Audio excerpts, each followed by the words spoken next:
Good morning, everyone, and welcome to the Committee of the Whole, June the 2nd, 2026. It is exactly 8:30 and the chair calls this meeting to order. Mayor McKay, would you kindly read our land acknowledgement? Thank you, Deputy Mayor. The town of Wolfville acknowledges that we are located in Mi'kma'ki, the ancestral and unceded territory of the Mi'kmaq people. As a town committed to reconciliation and respectful governance, we ask that all who live, work, and gather here do so with the 7 sacred teachings in mind: truth, honesty, love, courage, respect, wisdom, and humility. These teachings guide us in building a community rooted in understanding, fairness, care for one another, and for the land. Please pause for a moment of reflection. How can we be good guests on this land?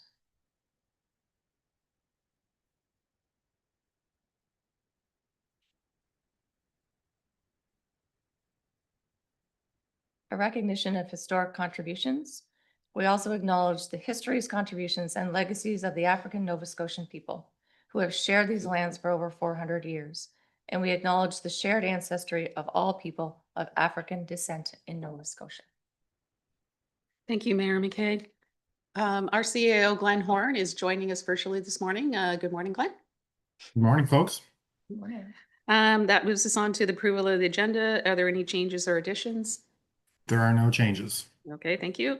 Seeing none, the agenda is approved as circulated. Moving on to the approval of the minutes, Committee of the Whole minutes, May the 5th, 2026. Any errors or omissions? Howard, Councillor Williams? Forrest has one, not two. Right. Do I need a motion for that, CAO, or can we just say that's, I think we can say that we'll correct that in the final version. okay. So with that correction, the minutes of the Committee of the Whole, May the 5th, 2026 are approved with that one change. The Committee of the Whole in-camera minutes, May the 5th. Any errors? Seeing none, those minutes are also approved as circulated. Moving on to declaration of conflicts of interest. Is there anyone around the table that wishes to declare a conflict? Seeing none, I will move on. And good morning, Craig. Welcome. We have just the one presentation. Craig Gibson, manager of the Kings County Regional Emergency Management Organization. Sort of new into this role, but welcome, and welcome to Wolfville, and welcome to the chambers. This is the first time I think council has officially met you in your new role, maybe. Thank you, Mayor and Council. It's a pleasure to be here this morning to present to you. Today I'll be presenting on the after action report for the Lake George fire. This review in response to portion of Lake George includes the impact that it had on the municipality of the County of Kings back in September and October 2025. The report itself is to capture the response of the municipality of Kings and supporting agencies and the challenges during the emergency incident and details that will support future improvements. In total, there was 23 Department of Natural Resources firefighters, 20 local firefighters, 4 planes from Northwest Territories, 2 planes from Newfoundland, 2 helicopters, and 18 pieces of heavy equipment. As mentioned, the purpose and objectives are as follows. We strive to answer the following questions with what happened during the event, what worked well, what were the challenges, and what should be changed for next time.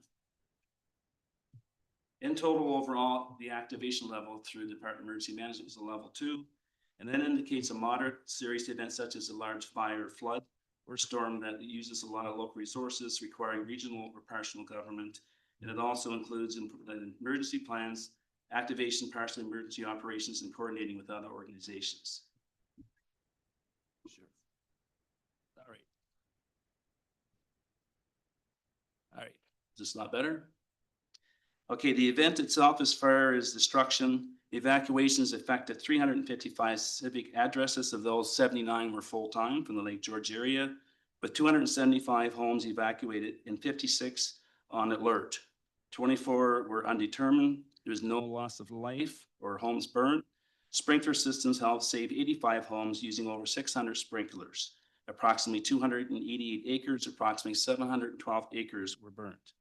The municipality that were involved was the municipality County of Kings, Town of Berwick, Town of Kentville, and Town of Wolfville. Agencies engaged were the Nova Scotia Department of Emergency Management, Nova Scotia Department of Natural Resources, Nova Scotia Department of Public Works, King's RCMP, Canadian Red Cross, Valley Ground Search and Rescue, Salvation Army, and fire departments in Kings County and adjacent fire departments. The primary functions in the Emergency Coordination Center were activated. Of course, was the ECC manager, which was the CAOs of the 4 towns, liaison officer, public information officer, operations chief, finance, and a scribe was assigned to the incident commander. It also involved IT technicians, which is our geographic information system. The key coordinating activities basically are alert ready messaging, declaring a state of local emergency, the reception and shelter area, Salvation Army, and the food truck, and the ECC operations and transitions. With regards to Alert Ready, King's Regional Emergency Management Office coordinated with Shubenacadie Radio Communications to issue an Alert Ready message through the event.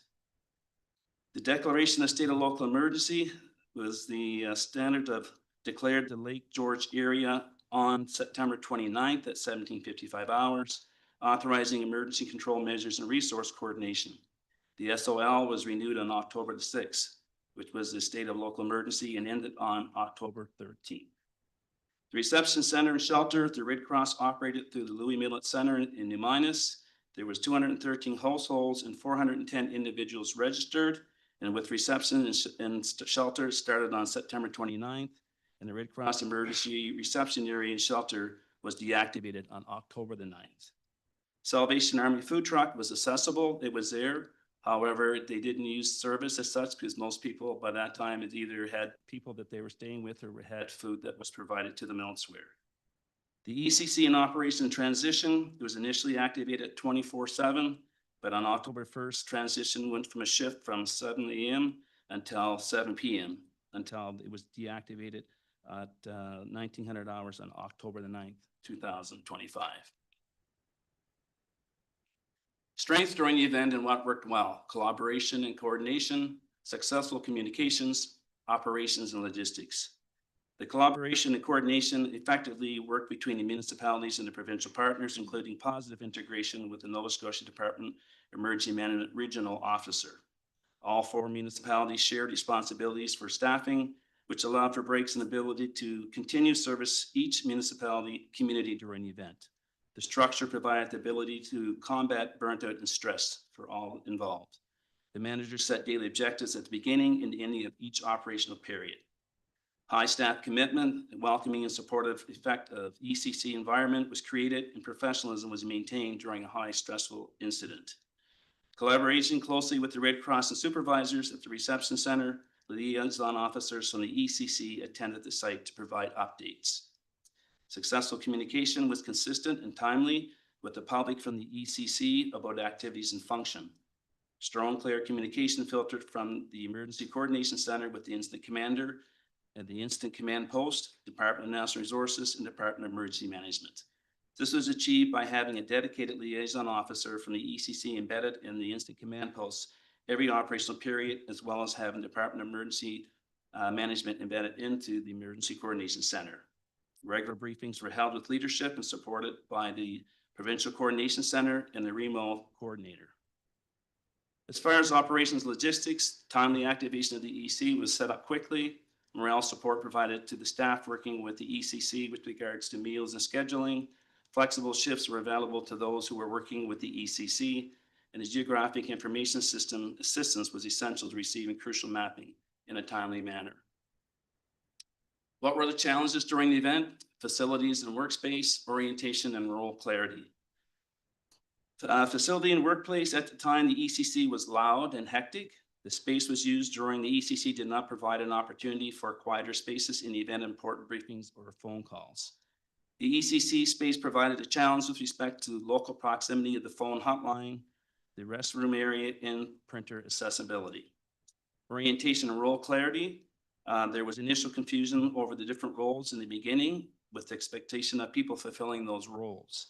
Individuals were filling the roles that were not previously trained for, which required individuals to learn on the spot with little support at the time or none with regards to giving them immediate information and training. Recommendations for change: facility and workspace, orientation and role clarity. As far as facility workspace, design a hotline area with limited noise, maintain an IT printer inventory, enhance the ECC facility layout with surround proofing and having a breakout space for the hotline, the ECC incident commander, managers, and section chiefs. Orientation and role clarity, ECC to brief all employees before going into position with review a checklist. They provide 1 hour private briefings for the EC staff when there's turnover and for the first time for them to review policy procedures, standards, and expectations. Implement more scenario-based emergency coordination training and cross-training that could assist in building knowledge and skill with the ECC. Better understanding of who's responsible for dealing with the communications on an ongoing basis, the REMO coordinator or public information officer, and develop of a communications plan. Liaison officer to brief people who are attending the offsite with regards to Red Cross reception area, and they also attended the instant command post, which was in Morristown.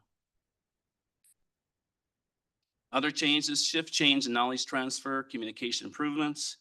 Shift change and knowledge transfer ensure that no one can override previous day's events and new information.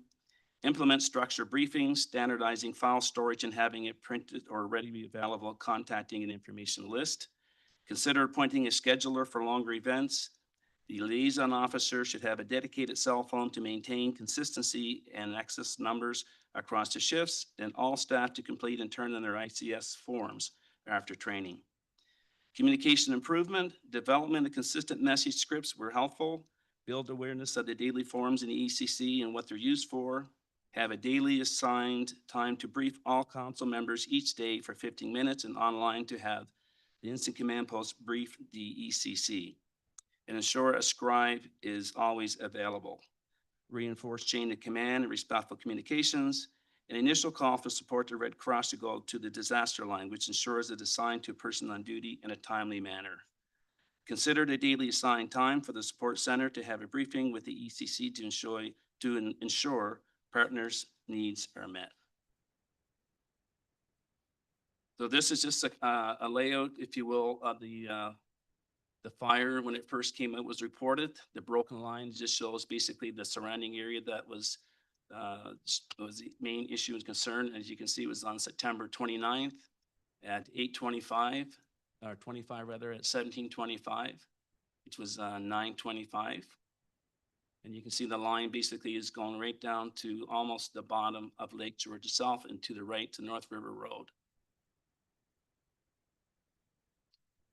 The next map, it was again the same day, but later on in the evening, you can see that it basically expanded to the west, or to the Ellsworth Lake area, halfway down to the lake,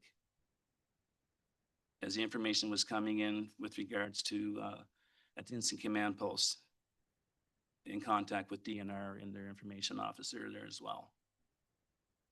Lastly, you can see the broken gold line there. That is the whole area that was cordoned off. In the red area was the area where the fire was actively burning. And you'll notice at Ellsworth Lake Road, at one point, the fire had broke the berm and it crossed the road and was heading towards the Lake George area, which was a cause for concern.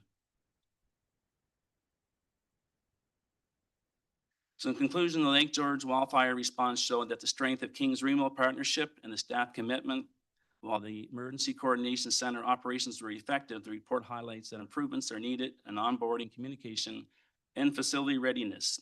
Implementation of these recommendations will enhance Kings Remo future and response capability. I'd be glad to answer any questions you may have for me. Thank you. Thank you, Craig, for that fulsome report of the after action report. I guess it's very important. As noted, no lives were lost and no dwellings were destroyed either. So that's always good news. So thank you so much for that. I will open it up to council if there are any questions to Craig. Councilor Promoter. Thank you for your report. I guess first thing I want to say is thank you for, I guess, Remo and all the volunteers of the time and hours we put in. Is pretty incredible. The volunteers at what the volunteer fire department do is shocks me every time I read about these things. I guess I have two questions. One is, where was the ECC actually located? The Emergency Coordination Center is in the municipality of County Kings Chambers. In the chambers In the itself. chambers itself. Okay. For those that've been there, we've had made recommendations based on what was suggested here as well, that When you walk into the chambers, there is an area right at the front where it was open at the time. And future, we will have now to coordinate that off, where there's going to be a divider, will be 2 rooms. That way, the immediate operations chief and the instant commander will be in the area where the council and chambers is. In the event that they have to break to have work discussions or prepare things for the instant commander, that they'll be in 2 separate rooms. The planning and operations section would be working in one half, where there's a coordinated area off it. You'll still have access to a television and a printer and things that are there. And on the other half as well would be the logistics and the finance people work in that area, which will have their own printers. So we made actions to deal with that, all through funding from the Department of Emergency Management. We've also set up to have computers for each section chief to work independently. Perfect. And that's a fairly big room, so that's probably a good location for it. The other question I haven't, you were listing all the, what actually happened there. Were there any injuries in the fire department reported? There's none that was reported to my knowledge. For the most part, is the same as the ECC Coordination Center, as well as the Instant Command Post. They have a dedicated safety officer. I did have the opportunity to work in both facilities, and when I was at the Instant Command Post, they had briefings regularly there, and if there's any injuries or any type of a concern to the health of the firefighters, it was dealt with at that time. But my understanding, there was no incidents where anybody was injured.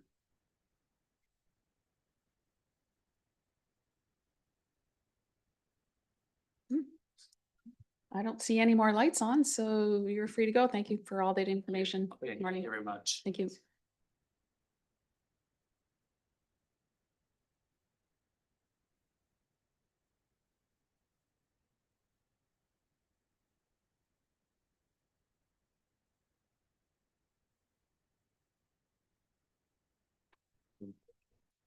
So we will move on to public input. I want to remind all speakers that the town conducts its business with the 7 sacred teachings in mind: truth, honesty, love, courage, respect, wisdom, and humility. Members of the public participating in public input sessions will conduct themselves in a manner that is respectful to the public, council, and staff. Should this not occur, the chair will advise them to end their questions and/or comments immediately. You have up to 5 minutes to provide input and to be delivered to the chair. Responses will be provided after the meeting either via email or in person and may be included in a future report. Any input that relates to personnel, current or potential litigation issues or planning issues for which a public hearing has already occurred, but no decision has been made by council, will not be responded. That being said, would anyone like to come up for public input? If so, please state your name and your address. We have CAO Horn online on there. He will time your 5 minutes, so he might chime in and tell you when you're getting close to your 5 minutes. So go ahead. Good morning. Thank you, Your Worship. My name is Gordon Lummis, and I live in 42 Bigelow Street in Wolfville.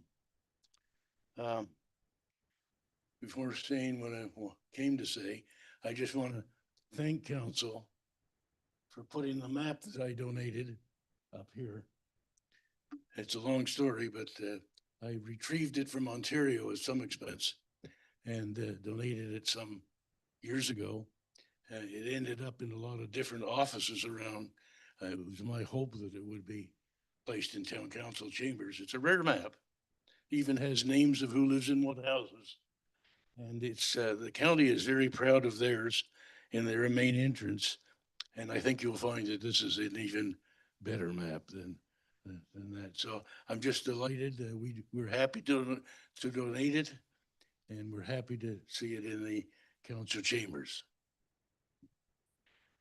I got a little excited at the last council meeting, at a public hearing, because I kept hearing the same things I heard over and over and over and over and over again when I was on town council.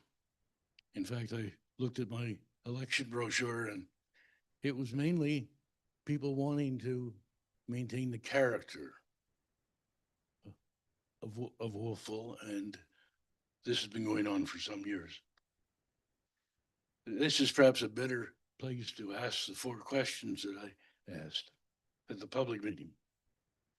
I have on several occasions written council about the rail trail, suggesting it is the only east-west corridor as an alternative to Main Street. If you want growth, you have to provide for the infrastructure. I've been in towns in the US where they wiped out the whole side of their main street, took all the businesses out because it wasn't wide enough. And look at the wonderful thing we have there. So after providing substantial information to the town in correspondence a year and a half ago and not getting any response, I decided to bring that up at the public meeting. This despite your communication strategy that indicates that you like to keep the public informed when they ask questions. So one of the questions I asked was simply, what's the long-term plan for the rail corridor? It's now in the public, in your planning documents that can only be used for transportation. And who owns that portion of it that there's a concrete walk? I've still not received an answer. Main Street is a major issue. There's nothing east-west. The original plan was they would use Sterling Avenue. And that's not a very popular, you put in speed bumps, et cetera, there now. Main Street is in an unbelievably poor state of repair. Someday you're gonna have to dig it all up for facilities underneath. And it's a safety problem. My experience in observing questions like this at public municipal meetings is the chair responds, thanking the person for the question and indicating staff will provide a reply. All I got was silence. Have you given staff any direction in this area? I haven't heard of it. I was also surprised that you did not know that Kentville owns all the old rail trail. You have a minute remaining on your comments, sir. I'm sorry, did somebody say something? You have 1 minute remaining, 1 minute remaining on yours, whatever you want to say. So go ahead. Have I used up 4 minutes? You have one more minute. Okay. I'm also asked about the crosswalk where the students are. Silence. And I've heard over and over again to maintain the character of our community. So, Your Worship, what does a citizen do who loves Wolfville like I do? And asks reasonable questions and can never get a response. So what are you going to do about the rail trail, the four-way stop, the Acadia student crossing, and the preservation in our town? There's one other thing I have to say. Do you know that rail trail is only assessed for $25,000? $25,000. So maybe you could offer them double that. Oh, Your time has elapsed, sir. oh, well, what about their assessment? Thank you. If you leave your email, Mr. Loomis, we will get back to you with the answer to those questions.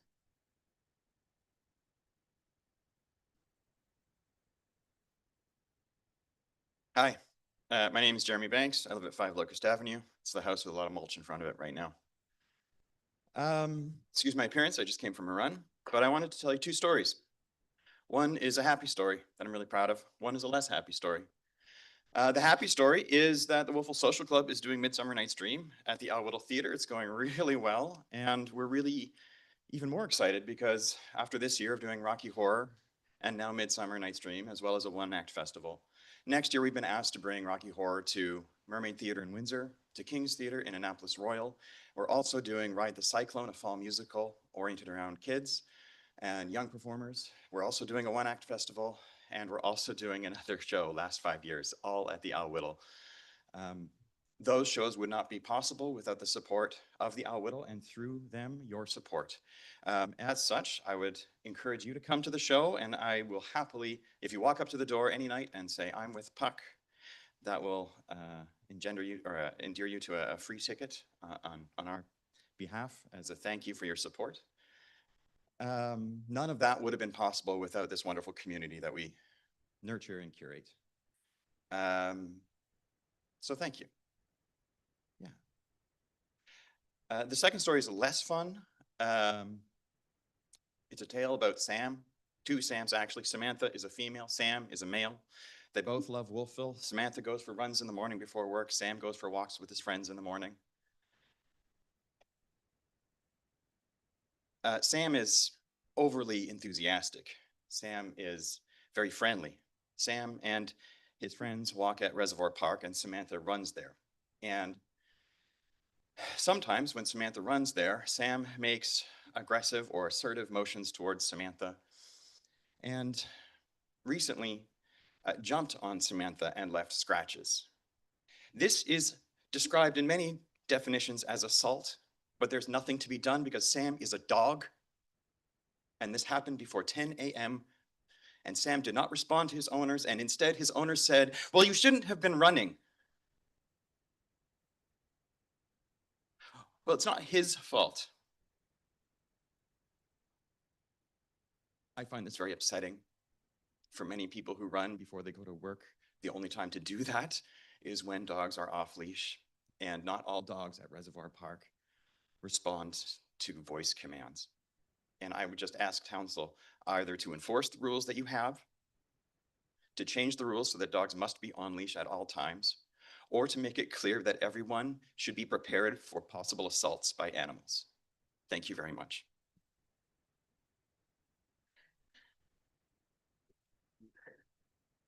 Is there anyone else in the gallery that wishes to speak?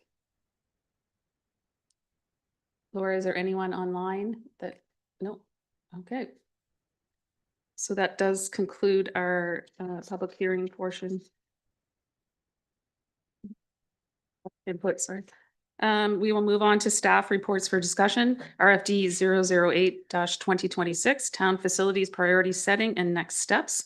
Our CEO Horn on virtually is going to guide us through this portion. So I will let you take it away when you're ready. Thank you very much, Chair. Can you hear me all right in the room?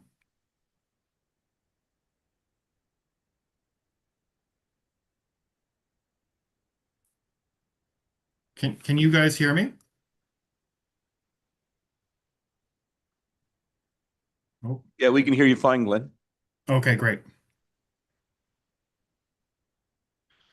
Thank you and good morning. So as Deputy Mayor Ingham said, I'll walk folks through the town facilities priority setting and next steps, the RFD that's in your package, with a brief presentation that speaks to much the same material, expands on a couple of things, but is largely similar. If at any time folks can't hear me, if you just like to interrupt and I'll adjust. And where I can't, typically I would have no issue taking questions throughout. It's a little more difficult for me to see and interact from this vantage point. So if we can do the questions at the end, that would be fantastic. So just an outline of the presentation today. I'm going to give a brief background, talk about the strategic alignment of this work with the town's strategic plan and its operations plan.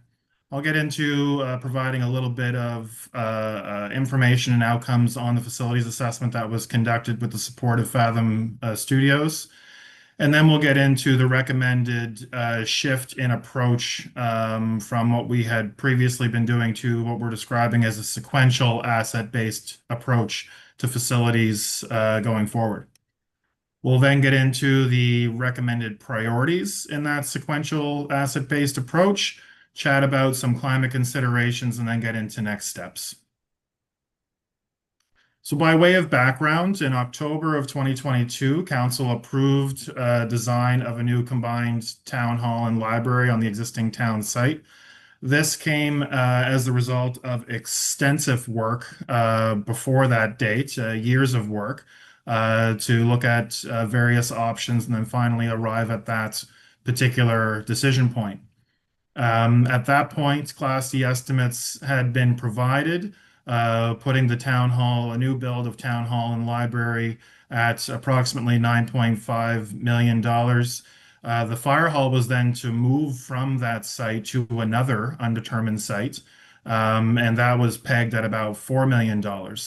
As we've seen with almost every capital project that we've either participated in or planned for the last number of years, we're seeing significant increase in pricing over that period of time. So based on, not a lot more than best guess, we would expect that a $9.5 million town hall library in 2002 would fall somewhere between 11.5 and $12.5 million in 2026. Similarly, a $4 million fire hall would be somewhere between 5 and $5.4 million in 2026. So it's with deference and appreciation for the work that had gone into those decision points previously that we've just made a couple of acknowledgements, which council supported in 2025, to start to look at a facilities assessment. And the circumstances had changed. The town in Kings County and Greenwich were no longer looking at a merger of the fire departments and the shared town hall. Imminent dike raising along the dikes and also flood mitigation work at Waterfront Park have changed or are changing the assessed flood risk in the town. Increased financial pressure from infrastructure investment with equipment replacement and asset management are requiring us to think differently of how we spread those finite tax dollars a little further. And then, as we're all aware, the Annapolis Valley Regional Library faces systemic budget deficit and major service restructuring. So with all of those inputs or factors in mind, a fresh look was required with full respect to the effort invested in the process previously. So aligning this with council's strategic plan, we have our 4 strategic priorities around fiscal responsibility, prosperous economy, sustainable environment, and inclusive community. I'm not going to go through everything with council in the presentation. It's in your memo, but I'll just highlight a couple of things from each one. Commitment to fiscal responsibility means a community focus, so making investments in public service that reflect the community need. Also, with our financial planning and management, we have a specific goal of making financial decisions that enable the town's financial indicators to remain or trend towards low risk. With regard to a prosperous economy, we've got a goal of fostering multiple and complementary uses of property that support a growing population. Related to inclusive community, we've actually got a number of items under our safety goal, keeping our communities safe and supported with our partners, related to supporting and funding fire equipment facilities, training, and volunteer recognition, carrying out the priorities of the town's accessibility plan, which we'll get to in a moment when we get into some of the details of the facilities assessment, and then also ensuring town spaces are safe for all who use them, staff, council, and residents. And related to sustainable environment, we've got a climate action goal of reducing emissions and preparing for the impacts of climate change. So taken all together, and moving from the strategic plan to our operations plan, council approved a facilities assessment in 2025-26, which was initiated in the fall of 25. So we retained Fathom Studios to review all of the work that had been done to date, meet with the users of our various facilities, and provide us with some additional options or things to think about as we try to move this project forward. So the scope included the Wolfville Fire Department, the Wolfville Memorial Library, Public Works and Planning, so the Dykelands facility, Town Hall, the Rec Center staff space, the RCMP office and the EHS office as attached to the Town Hall and Fire Hall buildings. Our shared goals of that assessment, our stated goals of that assessment was to meet the community and service needs for the next 30 to 40 years, to create collaborative, functional, accessible, and safe work and community spaces, prioritize cost effectiveness and limit reductions in taxable assessment, and then promote community sustainability and heritage. So that's what we set out to do. So the key findings from our facilities assessment, as I said, that assessment looked into all of the reports, designs, everything that we've done on those key facilities for the last number of years, and met with key stakeholders, building users, to determine needs and safety requirements and things of that nature. Looking at other similar sized municipalities and other similar buildings that could give us a sense of optionality. And then moving forward, this is the key findings that have been delivered. So our facilities generally work to support core functions and are also well located. And that location piece might be the most the biggest thing that stands out. Most of the challenges and the limitations that we do experience are internal, and they're due primarily to layout, space organization, and aging configurations. Incremental adaptation has created inefficiencies over time, resulting in outdated layouts, underused spaces, and workflow inefficiencies. So we'll take Town Hall as an example. The Town Hall is a decades-old building, a generations-old building that has had multiple lives and multiple purposes.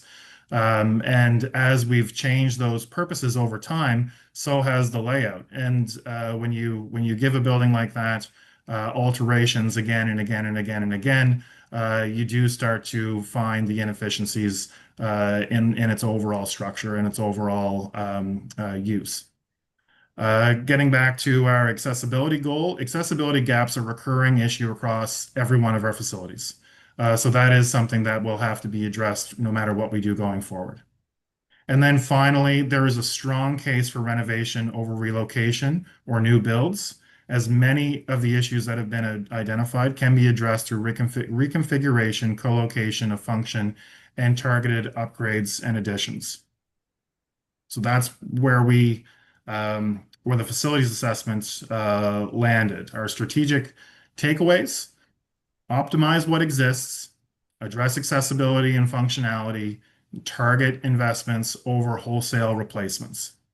So in our conclusion that was drawn from that is it is feasible to renovate and expand existing facilities to meet the town's needs.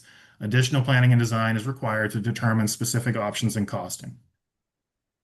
So that's where we come to, based on that assessment and feedback and our own reviews, that's where we come to staff's recommended approach. So what we're recommending is that we transition from the planned new builds for our various facilities to a sequential asset-based approach that will best position the town to achieve its stated facility goals. So what does that mean? It means upgrade and expand existing facilities over time rather than investing in new facilities or new locations to provide more contemporary spaces that better serve the public, staff, and council. It also means prioritize and address these facility needs sequentially. Rather than moving forward 2 and 3 large projects at once, do them in order. Do one at a time. Have our resources allocated to doing one project well, get it to substantial completion, and then move on to the next. And then finally, with that prioritized and sequential order, we need to balance facility investments with all of our other capital investments. And I'll get into this a little bit more in just a moment. So to break that down, using existing facilities, so renovations mean maximizing the existing investments before pursuing new build. Renovations generally provide more value per dollar and allow for phased spending versus everything all up front at once. And then reusing sites preserves scarce land and valued civic space. As a small example, if we were to bring another property into our fold to provide civic space, that's another property in Wolfville's already very limited size that we can no longer generate revenue from. So we were attentive to not pulling more property into public ownership so that we further limited our ability to generate revenue, particularly when we already do hold a reasonable number of properties. Prioritize and address sequentially. So limited capacity requires focus. Progress depends on prioritizing facilities and advancing them sequentially to substantial completion before moving on to the next. So do one thing at a time, do it well, and then move on to the next one. And then I guess my numbering is a little off here, back to one. Balance facility and other capital investments. So it's certainly, council is certainly aware that we have a expansive and aggressive capital plan on our hands.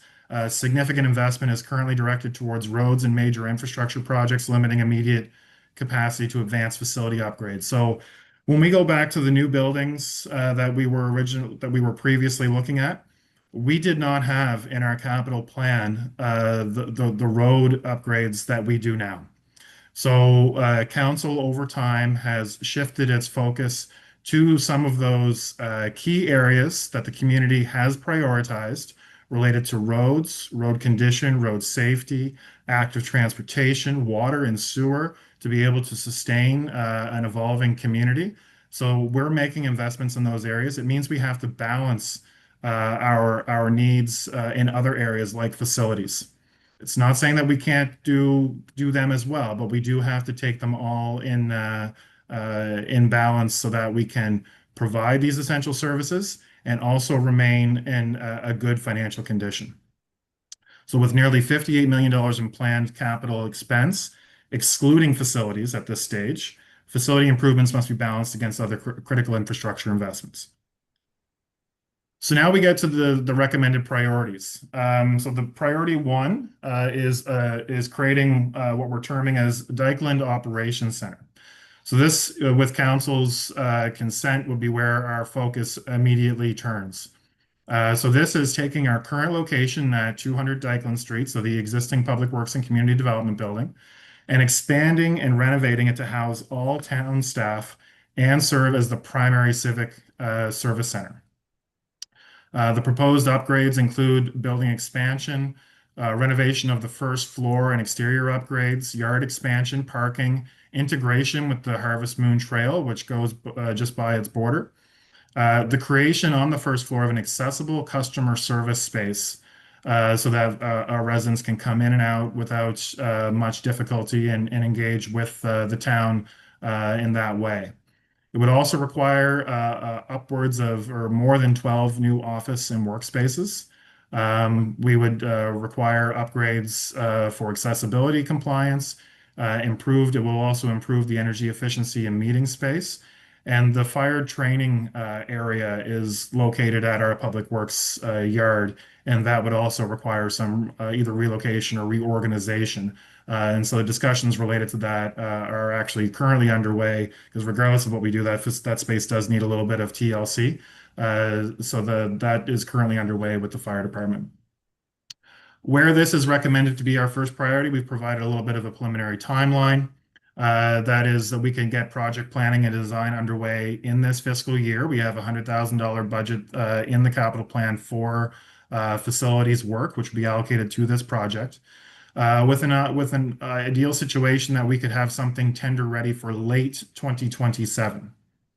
That would put us into 2028, 29 for construction of that facility or whatever that would look like. This is just for folks' reference. This is just a diagram of the existing Dykeland's facility to give folks a sense as to where things are at the moment. So you can see here our building towards the center where our staff offices, mechanic shop, bays, all that kind of stuff is housed. Our yard stores equipment and whatnot throughout. The red block in the back is the fire department training area. So that's their existing training area where you can see some vehicles, a bus, training tower, things of that nature. The salt shed also near that corner. We're currently upgrading that right now to be more functional, usable utility space, much to the chagrin of the raccoons. And then we'd also have to look at improving parking throughout. So we can get more into some of the dynamics of that space in the question period. Our recommended priority 2 would move back to Main Street once all staff have been relocated from Town Hall to Dykeland's.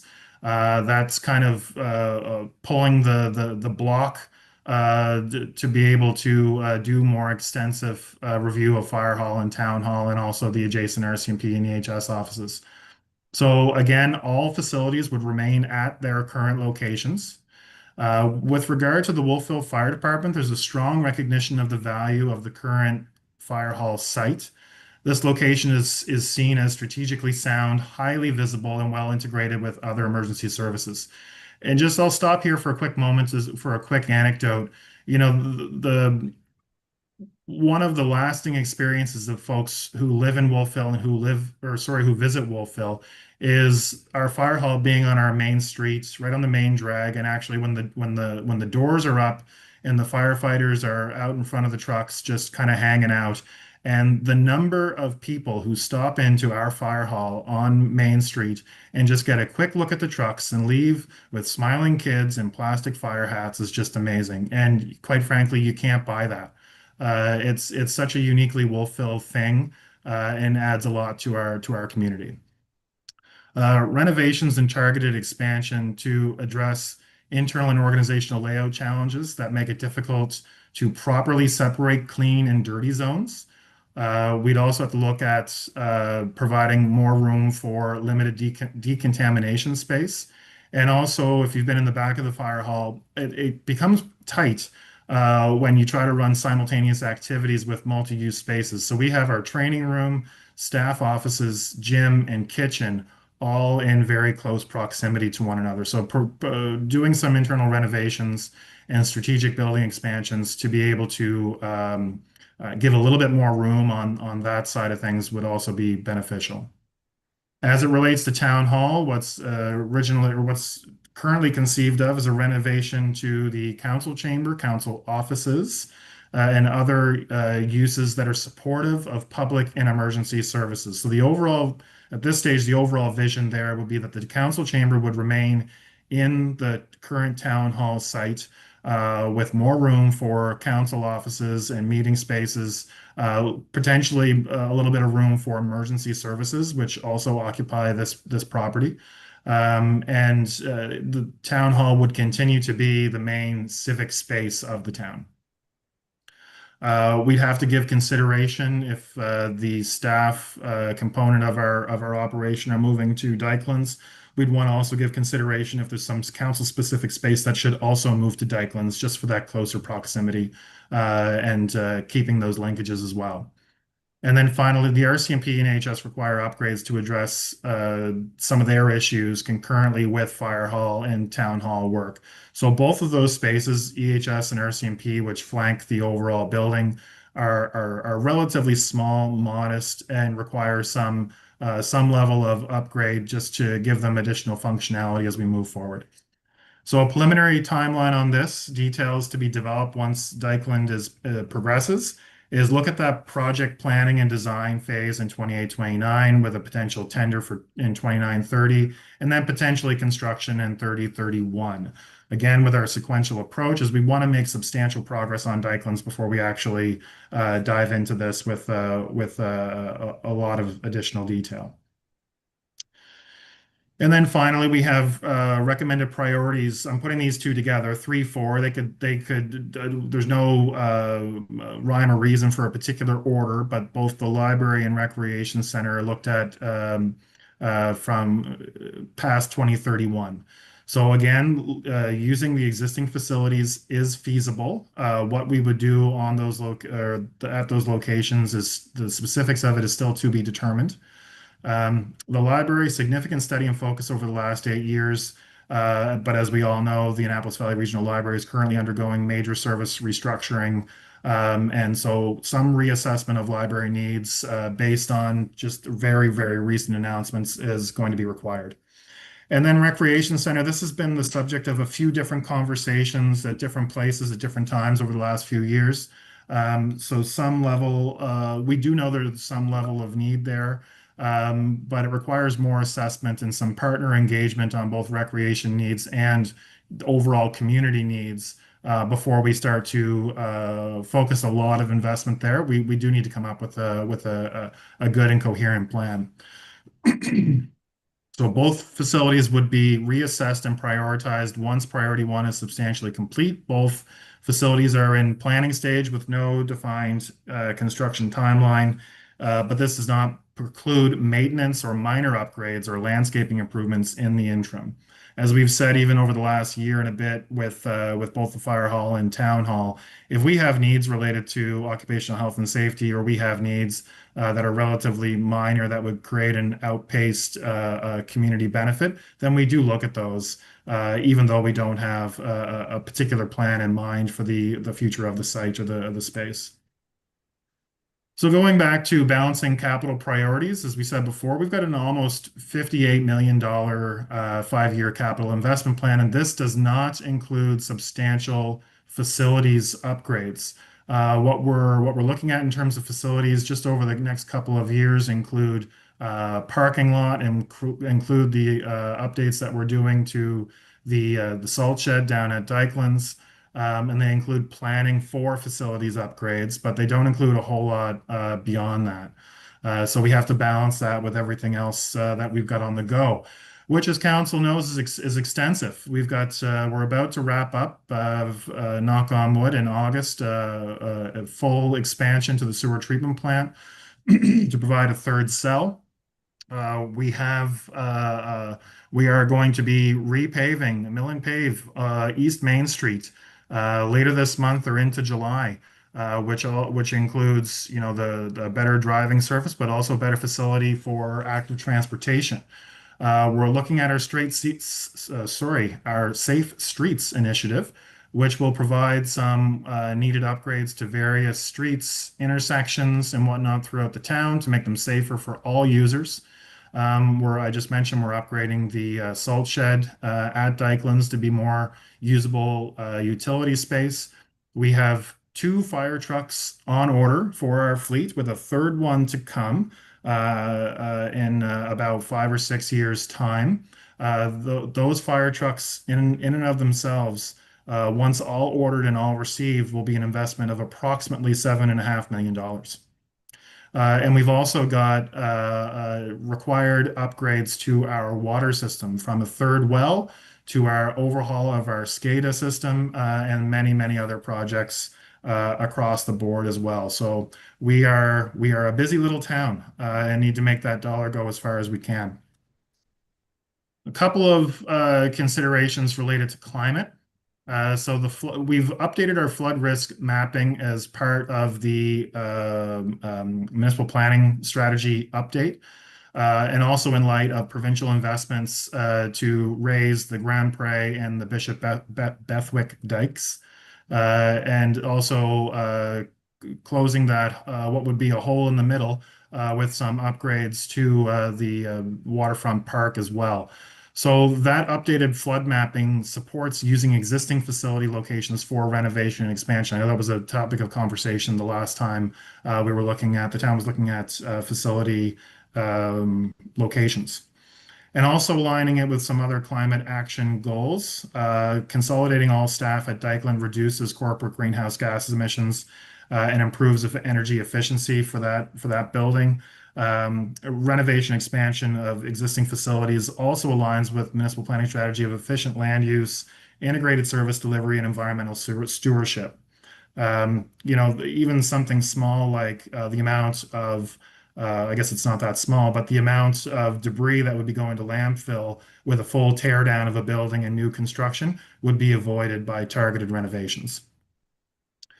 So this is the current or former flood risk scenario with the dikes not being raised. So that's in your package. It might be a little bit difficult to see on the screen.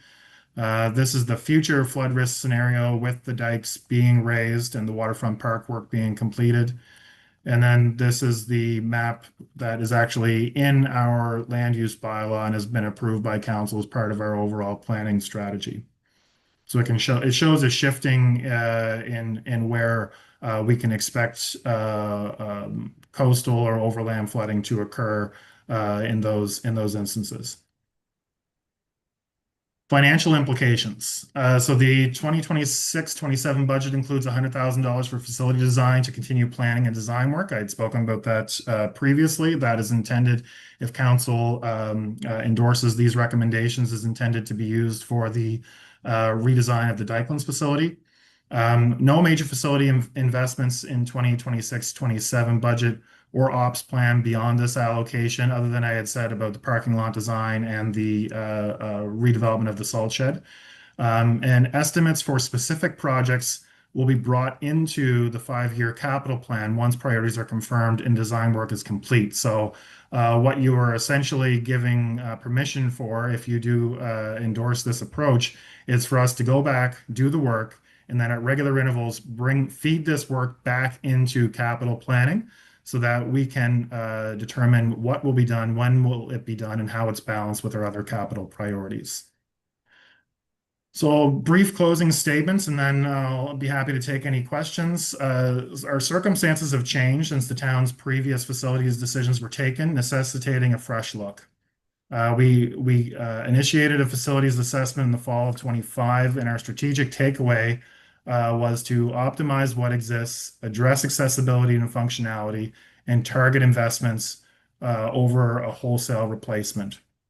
So based on that, those takeaways, staff are recommending transitioning our approach to a sequential asset-based approach, balancing facility needs with other capital investments.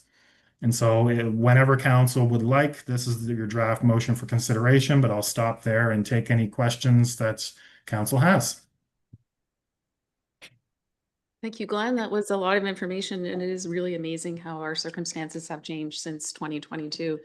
So looking at this, I'm thinking maybe the best approach would be, since you have the Dykeland operations as the first priority, if we maybe take questions of anything related to the first priority, the Dykelands operation. Does that make sense, Glenn? Sure. Okay. I'll open it up to council if there are any questions related to that. Councillor Elliott. Thank you, Glenn. I'm wondering if you can clarify the staff location piece of this. I think what I took from it was that people won't be able to come in and pay their bills here. Is that the long-term plan? So as we've conceived of it right now, so the Dykelands location would become the operations center for the town of Wolfville. So all staff will be located at that building. And if residents wanted to come in and pay a bill, for instance, they would go to that building, which would also include a more modern and accessible front desk, if you will, so that folks can get in and out of the building a little bit easier than they could today with the current town hall. Okay, thank you. Councillor Butler. The plans, thank you. That was a really good presentation. The plans that are in our package of the facility are from 2020, correct? That's correct. Okay. So I'm just looking there with accessibility upgrades and mandatory. Will there need to be an elevator put into this building? Like, will these plans have to change to accommodate? I only see a set of stairs, and maybe I'm missing an elevator, but is that something that will have to be put in as the upgraded plans? If there's So those plans are outdated now. They would have to be, they were provided as an example of we can do other things with this building. But I'll let Director Lake speak to that question specifically.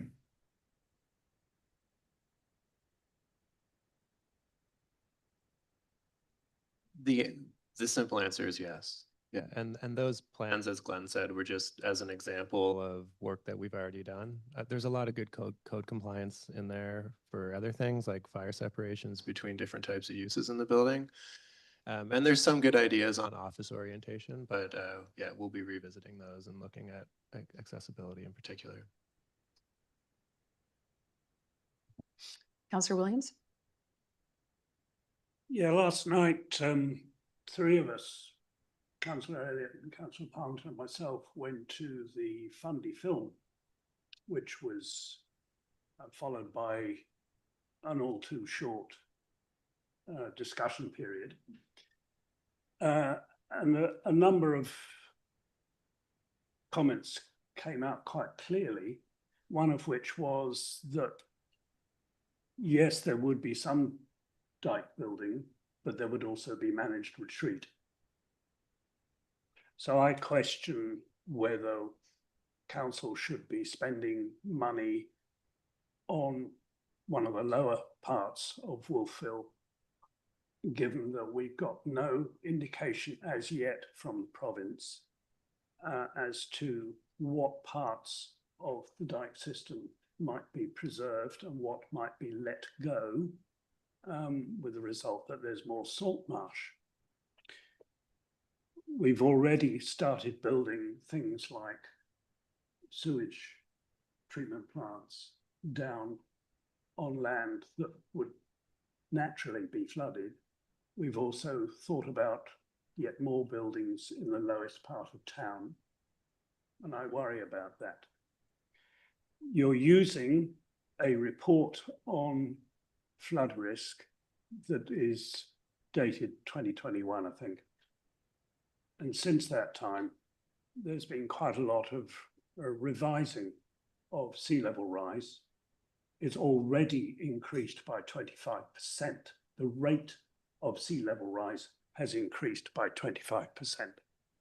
Furthermore, over the last decade or so, it's been quite clear that what we colloquially know as the Gulf Stream and the North Atlantic Drift, that is the Atlantic meridional overturning circulation, is shutting down.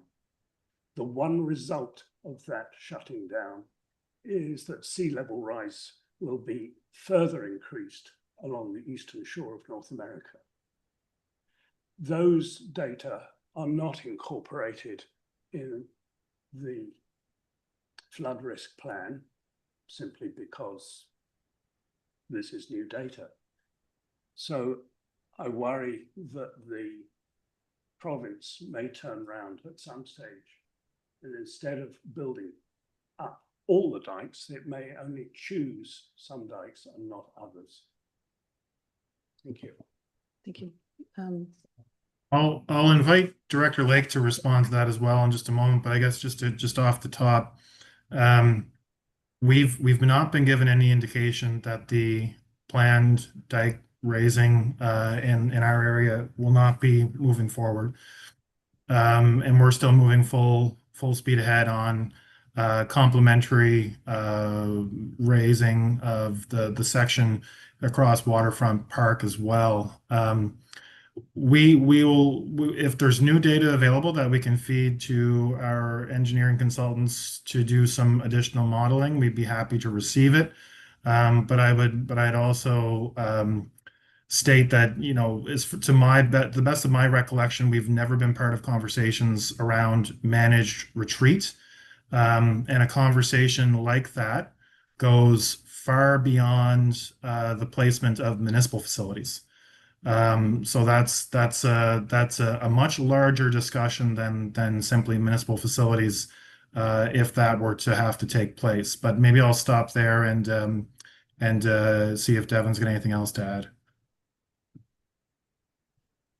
Well, I just want to thank the councillor for the comments, but I just want to go back in time a little bit because I worked on the flood study that we did, and our engineering consultant that supported us on that has also brought that work forward and has sort of run the model again as part of our plan review. So the development constraints mapping that Glenn did show is an update from our 2019 work. And when we did that flood risk study, the recommendation, particularly around Waterfront Park, where we were really concerned, was actually recommended at an elevation, and they estimate, years of assured protection, up to, 60 years. And we're actually looking now, the work we're doing around Waterfront Park, and an additional elevation to match what the province is looking at. And that's almost a meter above what the initial recommendation was. So there's significant work that's gone into this. We've also been engaged with WSP, who's supporting the province on all the modeling that they've done around the dike topping. I have our senior planner working on this. We are moving forward with additional geotechnical work along the waterfront, looking at options. And some of this work is set to come back to council, certainly with the plan review work that we were doing. My staff have been pretty tied up, but this is something that's coming forward. I just also want to say that I was involved in the Coastal Protection Act work that was happening at the province, and all the planning directors were advising on that work through a working group, and the previous provincial planning director. That work unfortunately didn't go forward. But I can tell you that every community in Nova Scotia struggles with this issue.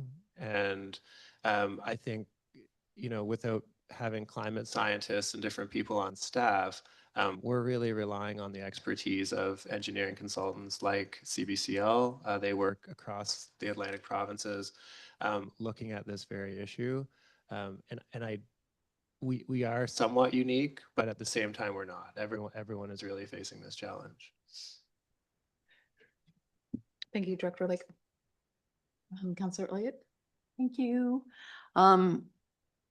In concert with my colleague, Councillor Williams, there were several comments last evening that I wrote down because I was concerned.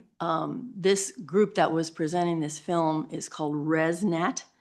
It's a national study group for climate concerns. And there are 4 universities involved along with the province and other consultants. So I think they have a worthwhile opinions.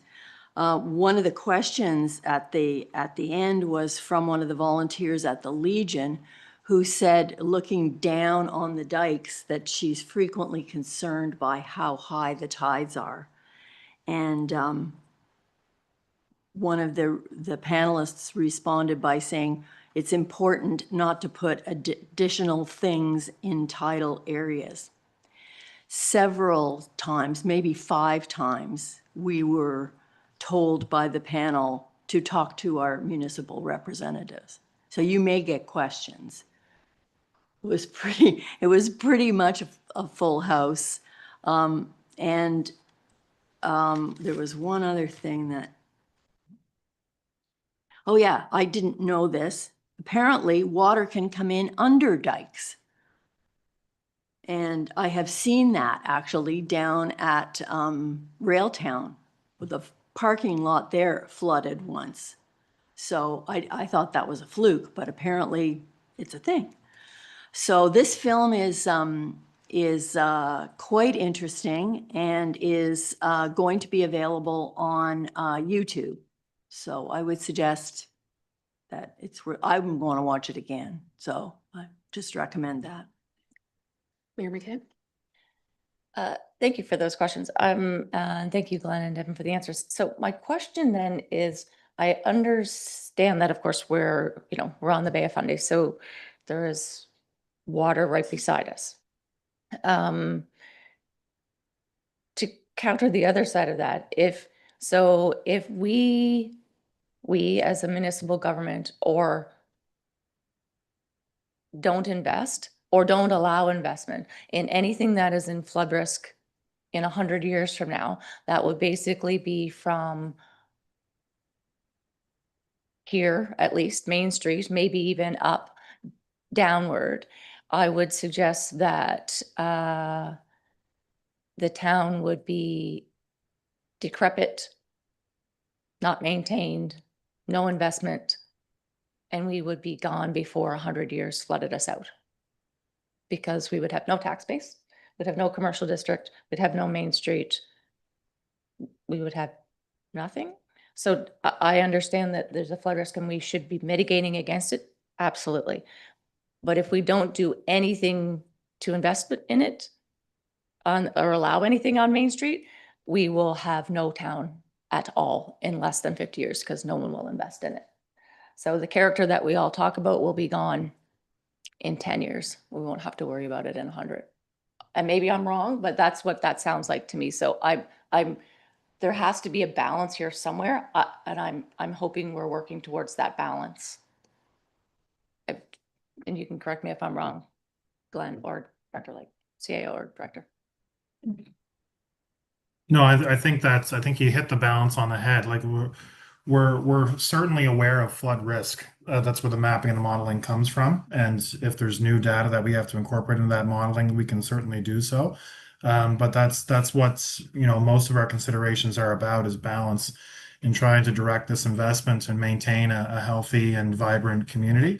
So I guess I would leave it there, as we'll continue to work through our flood modeling. And if things change to the point that we need to bring a different recommendation back, or we see something that needs to be taken into specific consideration related to this direction, then of course we'll bring that back.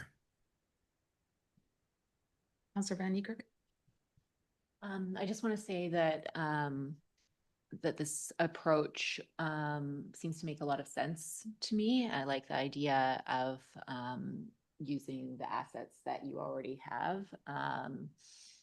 And I do think that it's important that on the point where you're showing the balance against our other critical infrastructure projects, because I just remember so much going door to door in the election and hearing people talk about, why are we building a new library town hall when our roads are and we need sidewalks, and that was just so loud. And so I think that this is a much better approach, but that we just need to continue to provide that balance as we communicate the plans.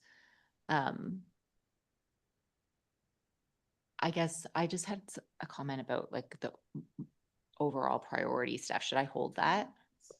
I think we're gonna finish this, and then, Okay. because I have a question, and do you have a question? I just had one other question about the comment that Councillor Elliott made about, so if all the staff is moving down to the Dykelands location, then what would this building be used for? As it's conceived right now, its primary use would still be as the town's civic space. So council meetings would still be held at the town hall location. There would be offices for mayor and council. There would be some emergency services coming into the borders of the existing town hall, so to speak, because it's everything else in that property is emergency service providers. But the specifics of it, we'd have to really get into figuring out specifically what it would look like and what services would be provided from that town hall location, and what would be housed there. But to answer your question, it would be primarily a civic meeting space. Got it. All right, thank you. Councillor Palmer? Thank you, Deputy Mayor. I've got a couple of questions just for clarification in my own mind. If you don't mind, I think they're pretty quick questions.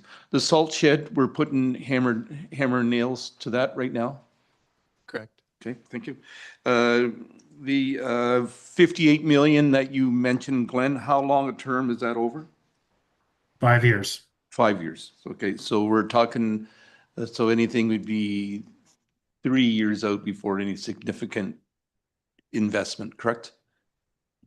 We'd be looking at construction of Dykelands under the schedule I had provided. I'll put it back up here. Where does it go? Looking at construction 28-29. And that would be the first major investments in facilities. Right, okay. Does EHS pay rent? They do. Don't ask me how much. No, that's fine. No, as long as they, like, okay, so we're gonna spend money for them, and if they're a tenant, that's fine. And the final question is for Devon, or for Director Lake. how high are they talking about raising the dikes now? And but you threw out a new number that's even higher again, I think. So what are the numbers we're talking about now? So the numbers are relative to what you would know on the ground.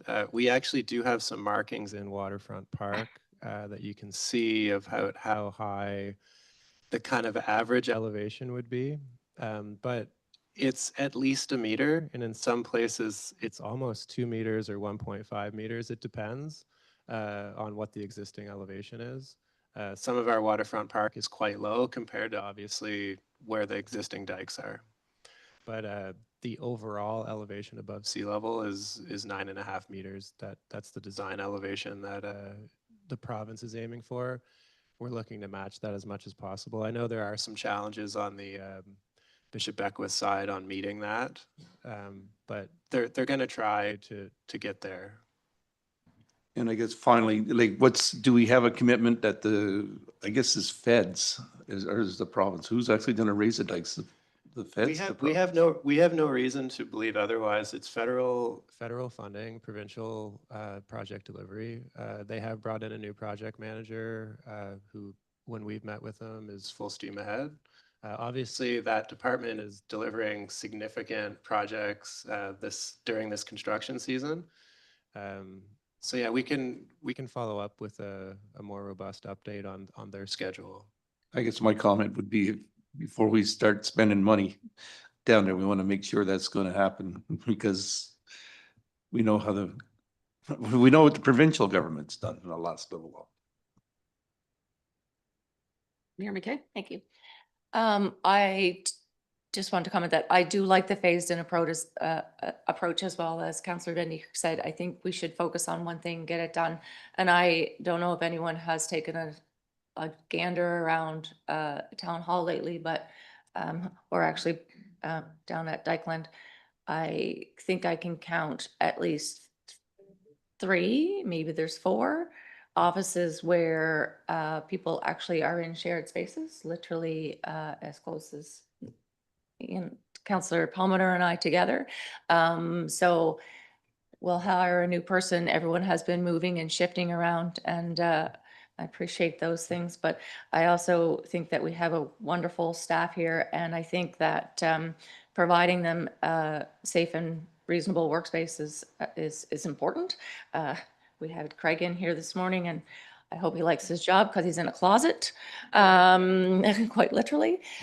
So I don't know that's, maybe I shouldn't have said that out loud, but I don't know that that's appropriate. But we let him out, so that's good.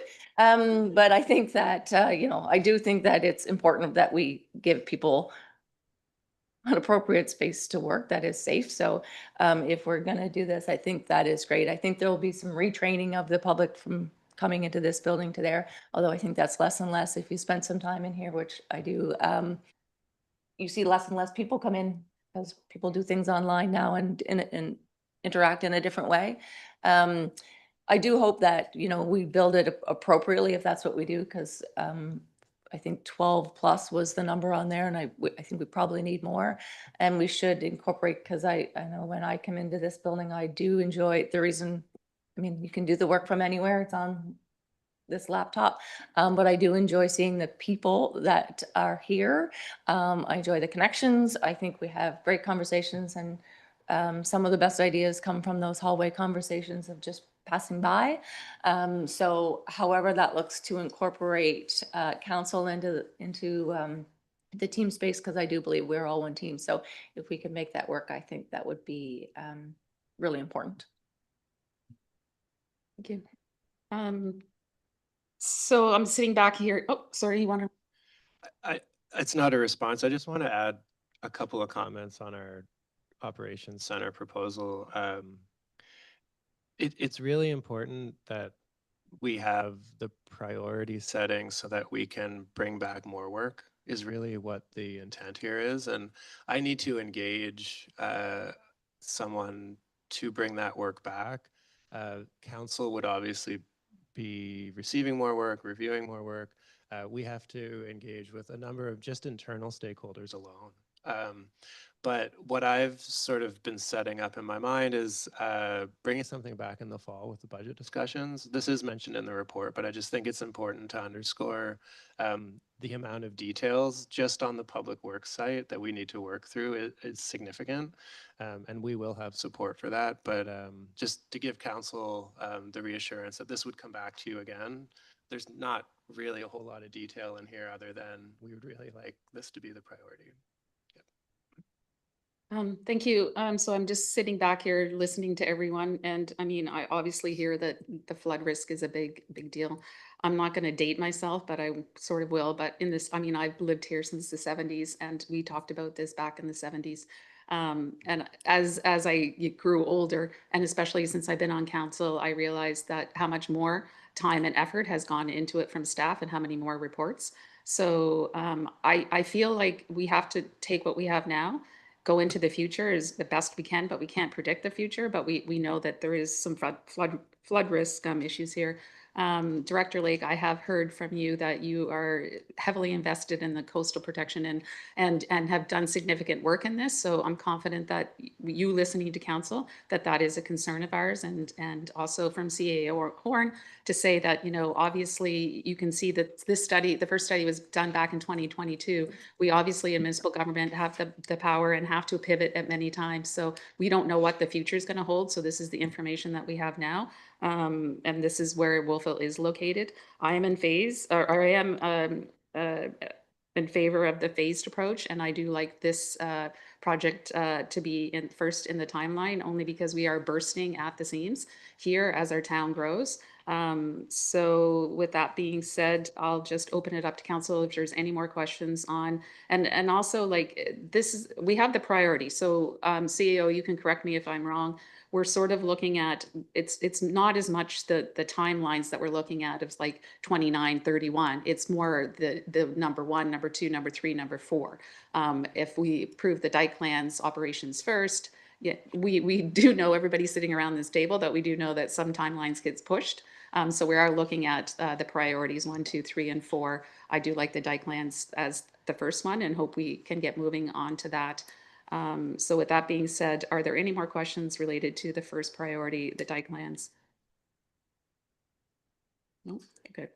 Okay, so CAO should, and Mayor, is it okay to move on to the Fire Hall Town Hall? There's an RCMP upgrades, if there are any questions on that.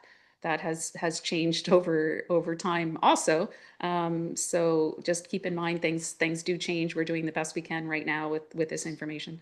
So with that being said, I'll open it up to council if there are any questions. And do people like that as the number 2 priority? Mayor McKay. Thank you.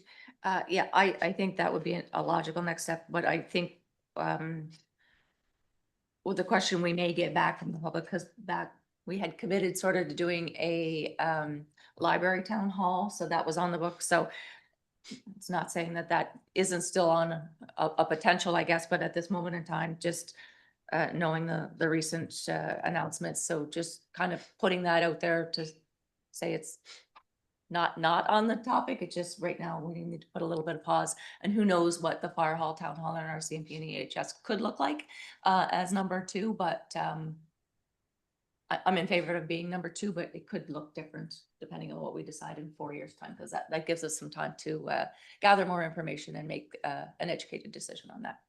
Thank you, Mayor. Councillor Van Niekerk. I guess I worry about the timeline with respect to waiting so long to assess the recreation center. I feel like that's something we've been talking about for a while and feels more urgent than 2031 plus. So I guess my question is, are we waiting until 2031 to even start that assessment?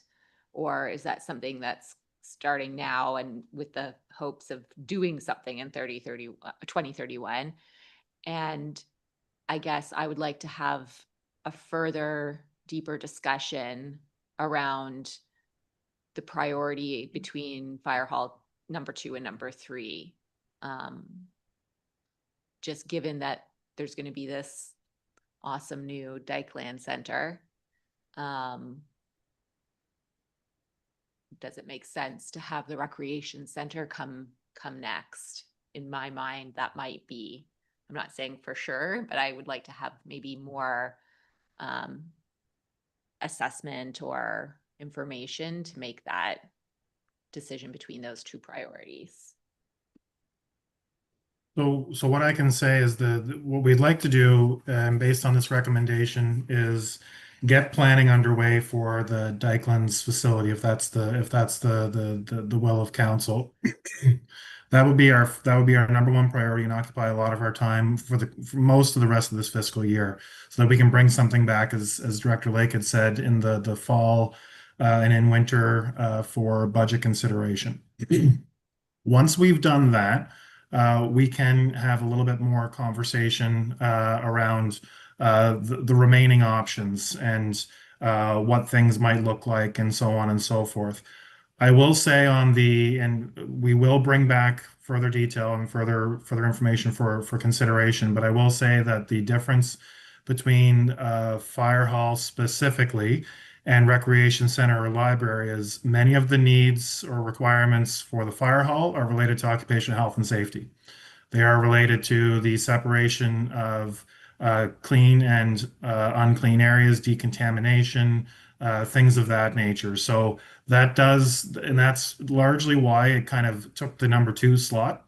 That things are fine there right now, and we are investing heavily in apparatus over the next number of years. But there are some issues with the fire department, particularly with the division of space, that are going to need to be addressed. But like I said, we can bring further reports back later in the fiscal year to dig in a little bit more on that priority setting and the timelines. Mayor McKay? Thank you, Sarah, because I was going to ask that question. So does the fire hall need, or can it be separated out as Dykeland operations and the fire hall? I don't know if anyone's been into the Campbell Fire Hall, but you can see the distinct separation of when you walk in dirty from an incident that you may be contaminated. You walk in, you literally strip off, you walk through, you shower out, and you come out to clean on the other side. And so I can, from a health and safety perspective, I think we should have that here too. So whatever that looks like, I'm not sure if so does the fire hall, town hall need to be joint, I guess is the question, or can it be Dykeland's fire hall? And then let's see what happens with town hall, RCMP, and recreation and library, because maybe some of those things are combined, maybe they're not, but I think the fire hall with the new apparatus, it needs to enter and exit safely, the clean and all of the other things that are happening over there that need their upgrades from a safety perspective. So we are making incremental upgrades to the fire hall through this time period. As an example, we're redoing the interior walls of the fire hall this year to mitigate an OH&S issue. We're also looking at changing the driveway into the fire hall and some of the alignment of the trucks to ensure that our new equipment fits and can enter and exit properly. Part of the approach that we've proposed in terms of sequence and balance with other priorities is to be able to do the work and deliver it effectively, and also to phase out the expense associated with the work. And so the fire hall is of the fire hall, town hall, RCMP, and HS. The fire hall is logically the more expensive component of that. So we can take a look as to exactly how we deliver on that fire hall component and how it relates to everything else, and bring that back. But that's the logic behind the sequential approach that we're proposing now, is to phase out those expenses and also the required work that it's going to take to be able to design, plan, and deliver that project.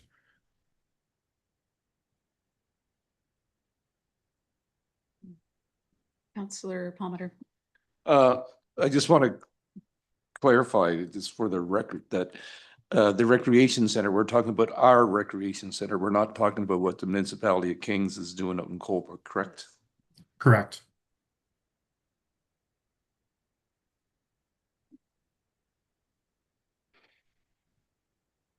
Are there any more questions for clarification?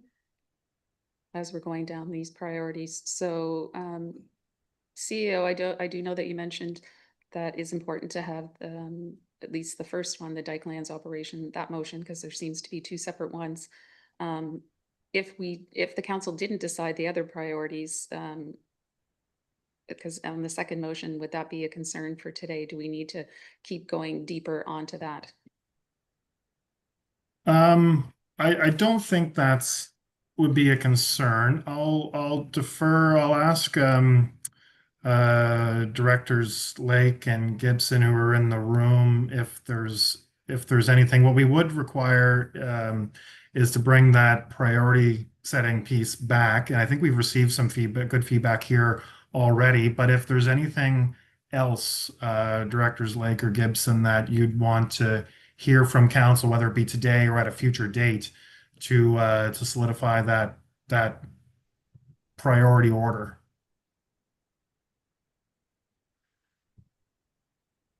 Can I just clarify that? Is there some hesitation to pass the second motion right now because of some of the questions, and maybe it's just the first motion that we're looking at? Is that kind of where? Can I add to that? So I'll speak for myself. I would struggle to say that a new council chamber hits the list in front of, well, staff need new spaces to work, number one, great. The fire hall, I think, is number two because it's a safety concern. And then I think recreation and library way heavier for me than a new chamber and a new office for us. I think, and we'll do some minor upgrades in here to make sure that we are, live streaming and doing things to the best of our abilities, because we need some upgrades in those. Awesome. But I guess once we see those upgrades, I would rather see it community facing as opposed to us taking that space. I mean, we're in here now. We're lucky if we have 3 people show up most days. So,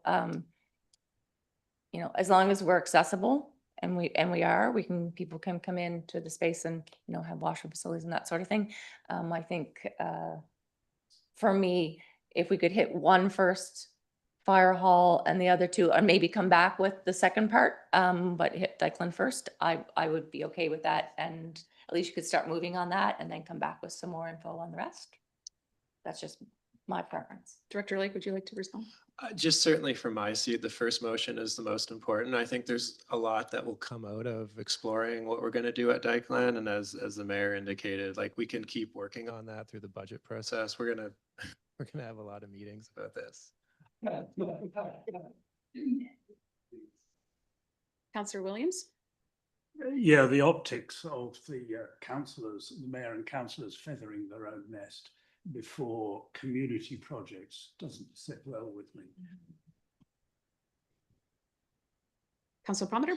I think also this is the first time we've really aired this out in public, so that we're going to get a lot of feedback from the public of what we're going to do. So along with what Councillor Van Niekerk said, I would tend to think we're going to hear a lot of opinions out there on whatever order we put it in. We're going to get opinions on it. So let's listen to what the public has to say.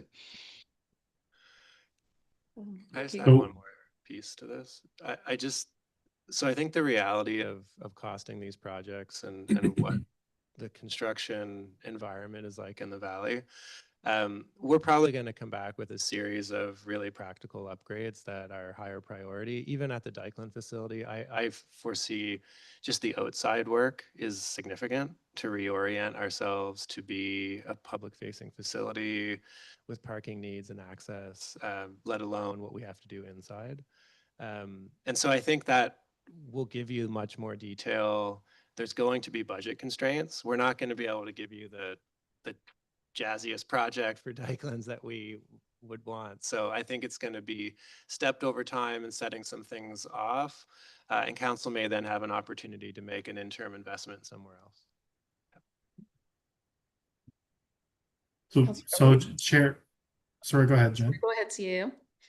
I was going to say, so with those comments that council made in mind and Director Lake, yeah, I think to answer your question directly, if council's comfortable passing the first part of the motion today and deferring the second, and we'll bring some additional information back to you folks over time, then that, and as folks have properly pointed out, continue to listen and receive some feedback over time.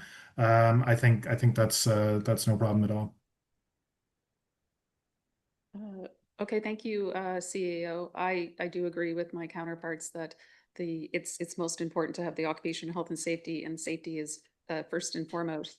So the first one's the dike land and the fire hall are my priorities. The other ones, I don't think we've had enough conversation. And as we can see from 2022, things change pretty pretty quickly. So we're looking in 2031, which is 5 years from now. So the first two are a priority for me.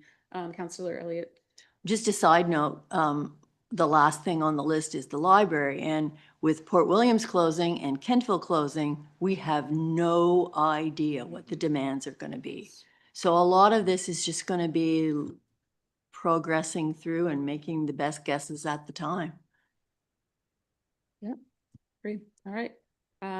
Councillor Butler. I do just have, I would actually feel bad after this meeting if I didn't make a comment about the occupational health and safety of the room we are sitting in right now.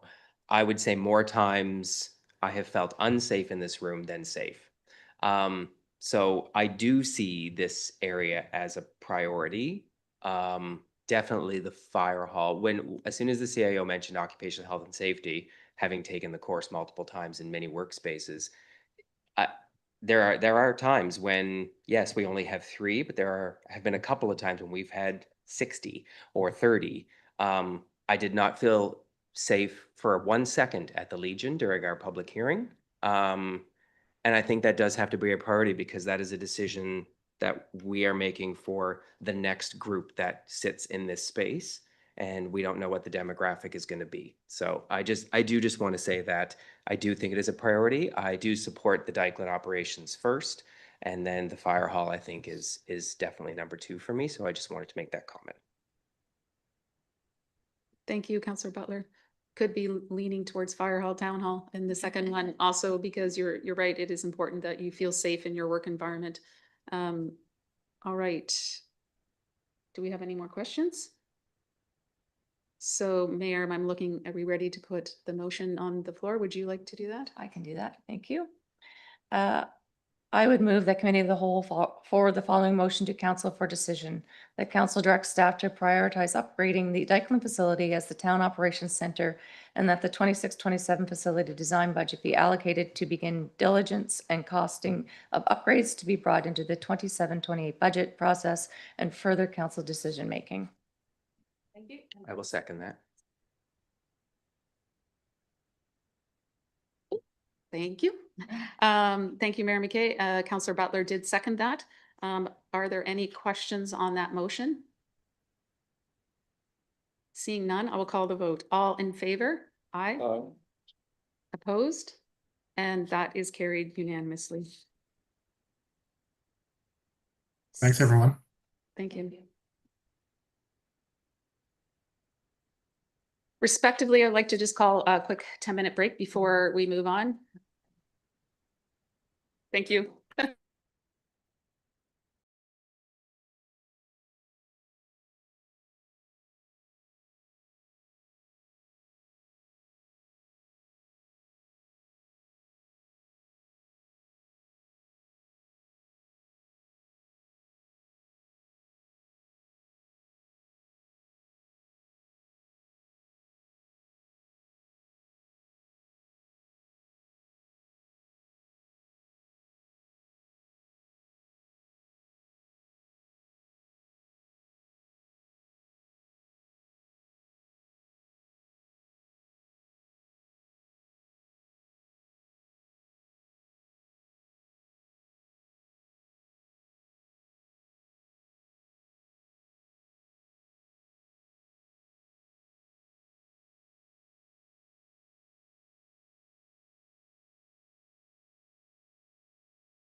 Just have to get one.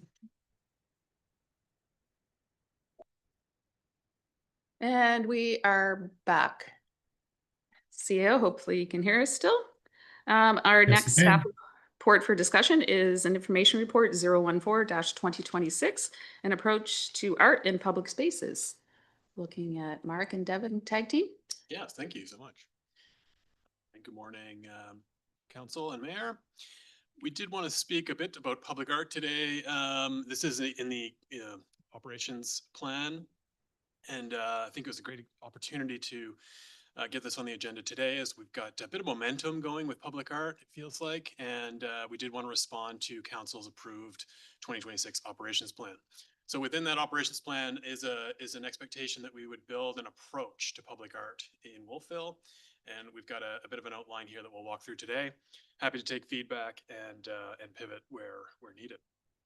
So we've had some recent success with the public art working group. And I want to recognize the passion from the members of that group. Lots of fun ideas, lots of new concepts coming there, and a really supportive, passionate group of local residents. So we're looking for a bit of direction here today from council on some next steps. A couple of opportunities that we'll look at. Want to recognize the local art community that we have here, which is big. I think we put out an expression of interest for the grocery store last year, and we're flooded with possible artist submissions. So we're quite confident that people want the art community is big here. We know that, but we certainly recognize there's a desire for artists to showcase their work here in Wolfville. And speaking of local art community, I think I'd want to highlight the great work done on the Apple Blossom Float by Suzanne and the Parks team. That was a real milestone, real significant one. So why does public art matter? I think, often art is something that can be, under a glass dome, if you will, in a museum or in public or private spaces, and kind of inaccessible to most people. Certainly there's an affordability aspect to it. And so I think public art is really important because it ensures that everybody has access to something really beautiful and creative. And adding public art to public spaces is really important, I think, as the community of Wolfville grows, as we increase density, as we live more in smaller units. Maybe more people have smaller backyards or no backyard, just a patio. Those people and everyone in the town will appreciate our open spaces and our parks even more, and adding services and amenities within those, I think, reflects the community culture and identity and the values of Wolfville. I think it's also important now to recognize public art as we enter a kind of generative art world, the sort of AI world that we're in now. Recognizing real art is even more important, I think, than ever. And also public art is an opportunity to reflect on local history and culture, community pride and identity, and help tell some of those stories. So the direction we're looking for from council today is a bit of the governance structure, whether that remains as a working group or switches to a committee of council. We're looking for a little direction on that. We have a proposed expression of interest for an interactive art piece this year on the Harvest Moon Trail that we'd look for direction on utilizing some funds from the Art Reserve for. And then the big thing here is a future art festival concept. So this isn't fully fleshed out yet, but we do want direction on whether council would be interested in having us pursue this for next year as a budget item. So from the staff's perspective, we hope to maintain the working group. We would like to proceed with this 2026 expression of interest for a new public art piece along the Harvest Moon Trail. And we would hope for council's support in developing that art festival. So the governance, the structure of this thing. Currently, this is a staff-led working group. This is working really well for us. We like that it's flexible. We can schedule meetings kind of on the fly as needed. The membership can kind of fluctuate as well. These things allow us to quickly respond to opportunities, but also meet on short notice, and that's really a value to us. The committee of council model, which is where this group came from, this was a committee of council, is a more formal set schedule with public meetings. with appointed members. So the membership is a bit more formal, the meetings are more formal, there's minutes and minutes taken and reports kind of follow. So it's a bit more of administrative capacity. There's more administrative work associated with a committee versus a working group, but it can provide some transparency as minutes and meeting minutes are produced. So again, staff's recommendation is to keep working group, but we're happy to pivot where council would like us to go. We wanted to highlight a few current and future public art pieces coming up. Shown here is the Hurbins mural. Councillor Elliott is working with the original artists to come back and do a bit of touch up. Some of the paint along the, this is on a brick facade, and so some of the grout, or sort of the mortar joints are where the paint is sort of flaking off. And so there's a bit of touch up work on this one. So that's kind of a 2026 expectation that we'll get a bit of touch up on that one. The Carl's grocery store just received a mural on Main Street. Everyone's, I'm sure, has seen that. The Kent Lodge is being sold. This is the historic home on the corner of Cherry Lane and Main Street. The owners of that donated a couple of sculptures to the town. Those are going to be deployed this summer in some parks, and we'll look at those in just a moment. There's a placemaking opportunity that we're working with OSO Planning in Halifax on. I've got a photo of that. It's called the Breeze Machine, which is kind of fun. We're thinking about placing that around the rec hub. And there's a variety of concepts coming from the working group as well. So some ideas under development there. So the grocery store has this new mural. It's warm and cozy, and I think it responds well to certainly what Carl wanted and what Loblaws wanted, which was certainly food focused, regional agricultural region, recognizing the beautiful Blomidon scenescape. Another piece that's coming, so the mural is done on grocery store, but I think there is potential for more, and we'll talk a little bit more about potential. But the two side alleys that were created with the grocery store, I think those are ripe for additional murals or other public art or other interactive spaces. Coming up, so this is on order. This is part of the Woodman Grove Polycorp development. This structural apple is about 12 feet tall. It's going to sit somewhere around the corner, we're shown here on Woodman Road. It's a stainless steel kind of reflective panel. So really kind of an interesting take on both the apple region here, but shiny and kind of modern structure, but speaking to that agricultural and apple-based history of the orchard that used to live here.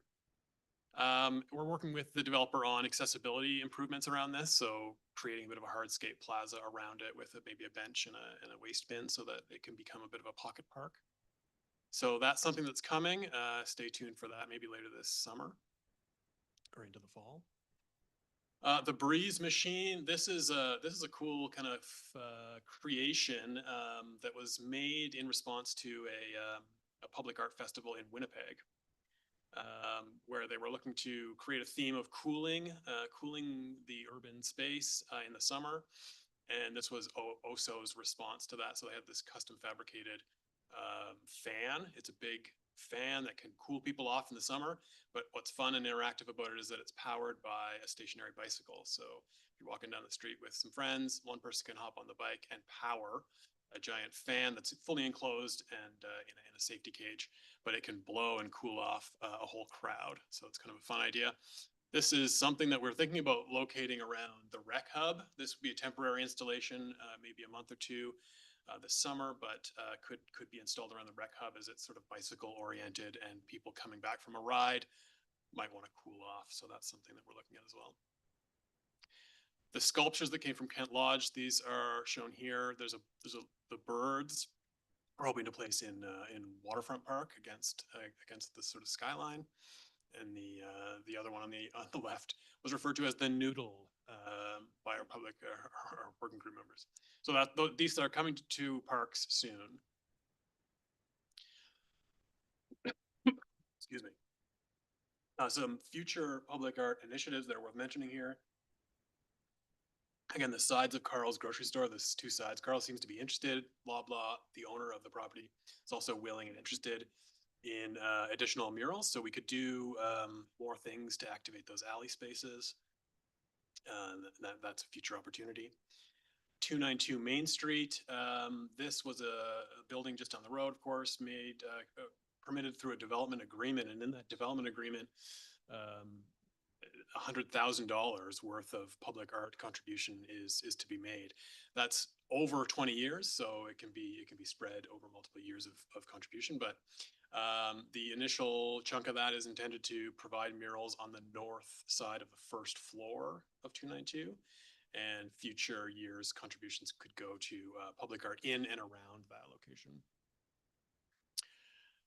Another piece that I want to mention, this is in the concept phase right now, but a Kippawa inspired tidal art piece. I think this is a really cool idea that came from the working group. One, to commemorate the Kippawa Ferry, but also have it potentially float, rise and fall with the tide. It could be a kind of a silhouette or some kind of structure shaped like the Kippawa. So some ideas coming. It's a neat idea to recognize what was, maritime travel coming into Wolfville Harbor. So that's kind of a concept under development, which could be another future art initiative in Waterfront Park, perhaps. The town of Wolfville does contribute $5,000 annually into a public art reserve fund, which is intended to support public art projects. This fund hasn't been used in recent years, and it has accumulated up to approximately $28,000, which is a significant amount, enough to do 2 or 3 or more public art installations. The proposal here from staff is that we used around 10,000 of that for this year to do an interactive art installation along the Harvest Moon Trail. Again, utilizing some of those reserve funds would ride some of that public art momentum that we have right now, but also be reasonable and not use up the entire budget. So we've had some success. We see that there's future projects, but we didn't want to just end that here this year. What we see as a potential this year is utilization of some of the funds in that reserve, and we had a successful expression of interest process for the grocery store. And so what we're suggesting here is a repeat of that, but instead of a mural on the wall, this would be some kind of interactive art along the Harvest Moon Trail. So that could be along the freshly paved section. Certainly this is an area where there's a lot of recreation and tourism happening. It could be a space that could use more activation, more interest, and a public art piece there could be reflective of Wolfville's cultural and historical values. The expression of interest process, really, we've got a draft in the report that can be shaped at council's direction. But that can be essentially released to the art community, public art, the artists then respond. In last year's process, we didn't ask for concepts necessarily, although we could in this case, but what we really asked for was experience with similar work, examples of similar work, and some of your your resume and your experience. So we get a whole swath of submissions, and then we narrow down that list, both with the working group and final decision could be made by council. And then that narrowed down or short list of 2 or 3 best top selected artists would then be shortlisted, interviewed, and then concept development created, and then an installation, which we're expecting could be November 2026 if we've got that direction. So that's a concept. This is just an example of kind of what we released for the grocery store. We showed generally what we were thinking about in terms of location, and we got back probably 10 or 15 submissions from really great artists. So that concept works well, and I think we'd be happy to run a similar opportunity this year if council's willing. Then the last piece here is a public art festival concept. What we're suggesting here is that in 2027 and perhaps in future years, we would utilize the municipal budget process to allocate $30,000 to $50,000 approximately to fund a range or a variety of installations, not necessarily just one thing, but it could be a suite or a variety of things along the trail or in other locations. It could be distributed throughout the town. Certainly locating this stuff downtown gets more eyes on it, but I think one piece we've been talking about at the working group is ensuring distribution across the town. So perhaps trying to get public art in all of our park spaces. But the themes certainly that this art festival could respond to, these could be shaped by council as well, but agriculture, certainly the Bay of Fundy and the tides.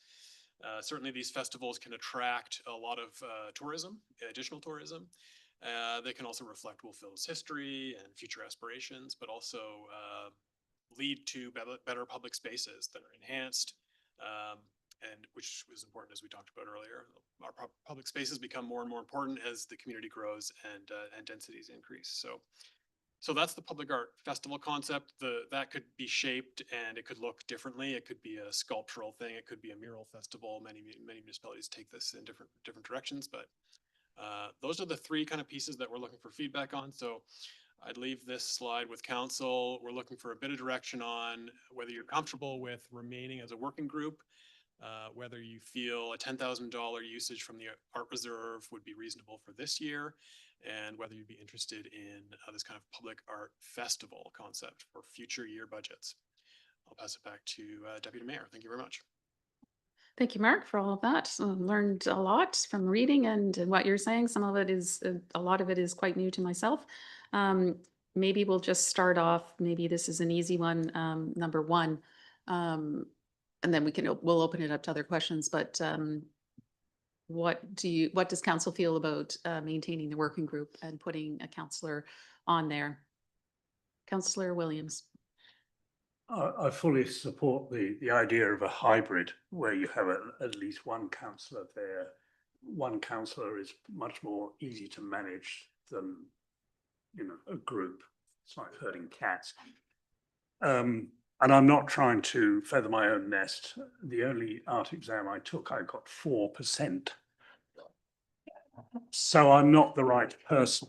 Although I have tried to educate myself since then about art. But no, it should be someone with a genuine interest in art. So you're not suggesting yourself, is that what you're saying? All right. Mayor McKay. Thanks. Yeah, I can't even recall why we took away the Art in Public Spaces Committee now, but I think it should be a committee. I think if we're putting public art out into public spaces, and we don't know that it's there or coming, and because I'll be honest, the apple's a bit of a shock, and we can ask some questions about it maybe afterwards, but I think that we will get the feedback of what the art in public spaces is. So if we're going to be taking the positive and negative feedback, we should at least know about it and have some say into what that is. And I think one should be appropriate, which I'm sure the working group definitely does, but it also should take into consideration placement, safety concerns, all of the other things that go along with art. I think, so I'm in favor of it being a bare minimum, a hybrid, but I do like it being a committee of council. Thank you. Councillor Elliott. Just to follow up on your comment about what happened previously, the CAO of the day decided that there were too many committees, and environment was one that was also axed. I don't know if there were three, but those two. And the working group per se has kind of continued in one form or another because people do value those contributions. And I'm happy, having been a art minor in university, to offer to serve on the committee. I also have no idea about art. I'm with Howard. Councillor Van Meeker. I agree with everything that Mayor McKay. I agree with everything Mayor McKay had to say. Certainly, I think if we're putting all these initiatives and steam behind growing the public art collection in town, then we should have at the very least a working group with someone from council on it. I would be happy to be on that. I enjoy public art, but we have to say that I would be chosen, but I do find it interesting and also have some background with public art in town, having been on the WBDC and working on the murals and the Wolfville sign. But okay, that's for the second part. Never mind. Yeah. We'll talk about that in a minute. Yeah. So I could leave my light on. Counselor Butler? I also like the idea of it being a committee of council. I think that where the money's coming from, it'd be nice to know where it's going so that we can answer questions and be able to maybe have a representative to see what's happening and inform us. I took art lessons for 14 years. And I took a lot of art stuff while at Acadia. So I don't need another committee, No. but will probably attend a lot of the meetings and sit in the public just to see what's going on. Counselor Palmer? Maybe we could flush out the thought of the working committee and the counselor observer on that. So if we went that way, I'll direct this to Mr. Fredericks here. Would the art come back to council for some kind of approval, or would it just appear?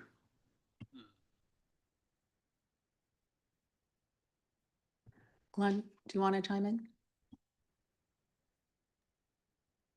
Sure. Sorry, I thought Mark was answering that one, but I think if the direction that I'm hearing overall from council is whether it's a hybrid working group or a committee of council, and there's being some value in seeing what the process and decision points and all that kind of stuff would be. So rather than trying to put the pressure on to figure that out today, I think based on that feedback, our initial discussions among staff was that we would probably roll this into an RFD related to multiple committees of council and be able to put some thought into that process, that composition, and then bring it forward through a policy review process similar to what we've done in the past.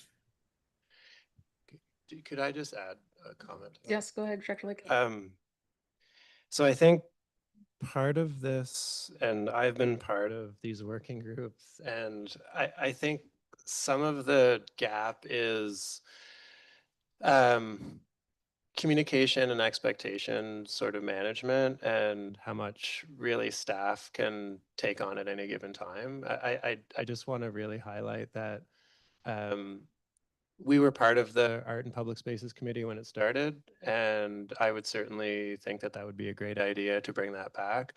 But I think, to Glenn's comments, in the interim, I think there's things we can do to make council feel more part of and communicated better. This was our attempt to start that, to really give a fulsome update until we can get that other report back in front of you, because I don't think that will be a super quick piece of work looking at our committees of council policy. And I think the design review, I think there's desire to more formalize that.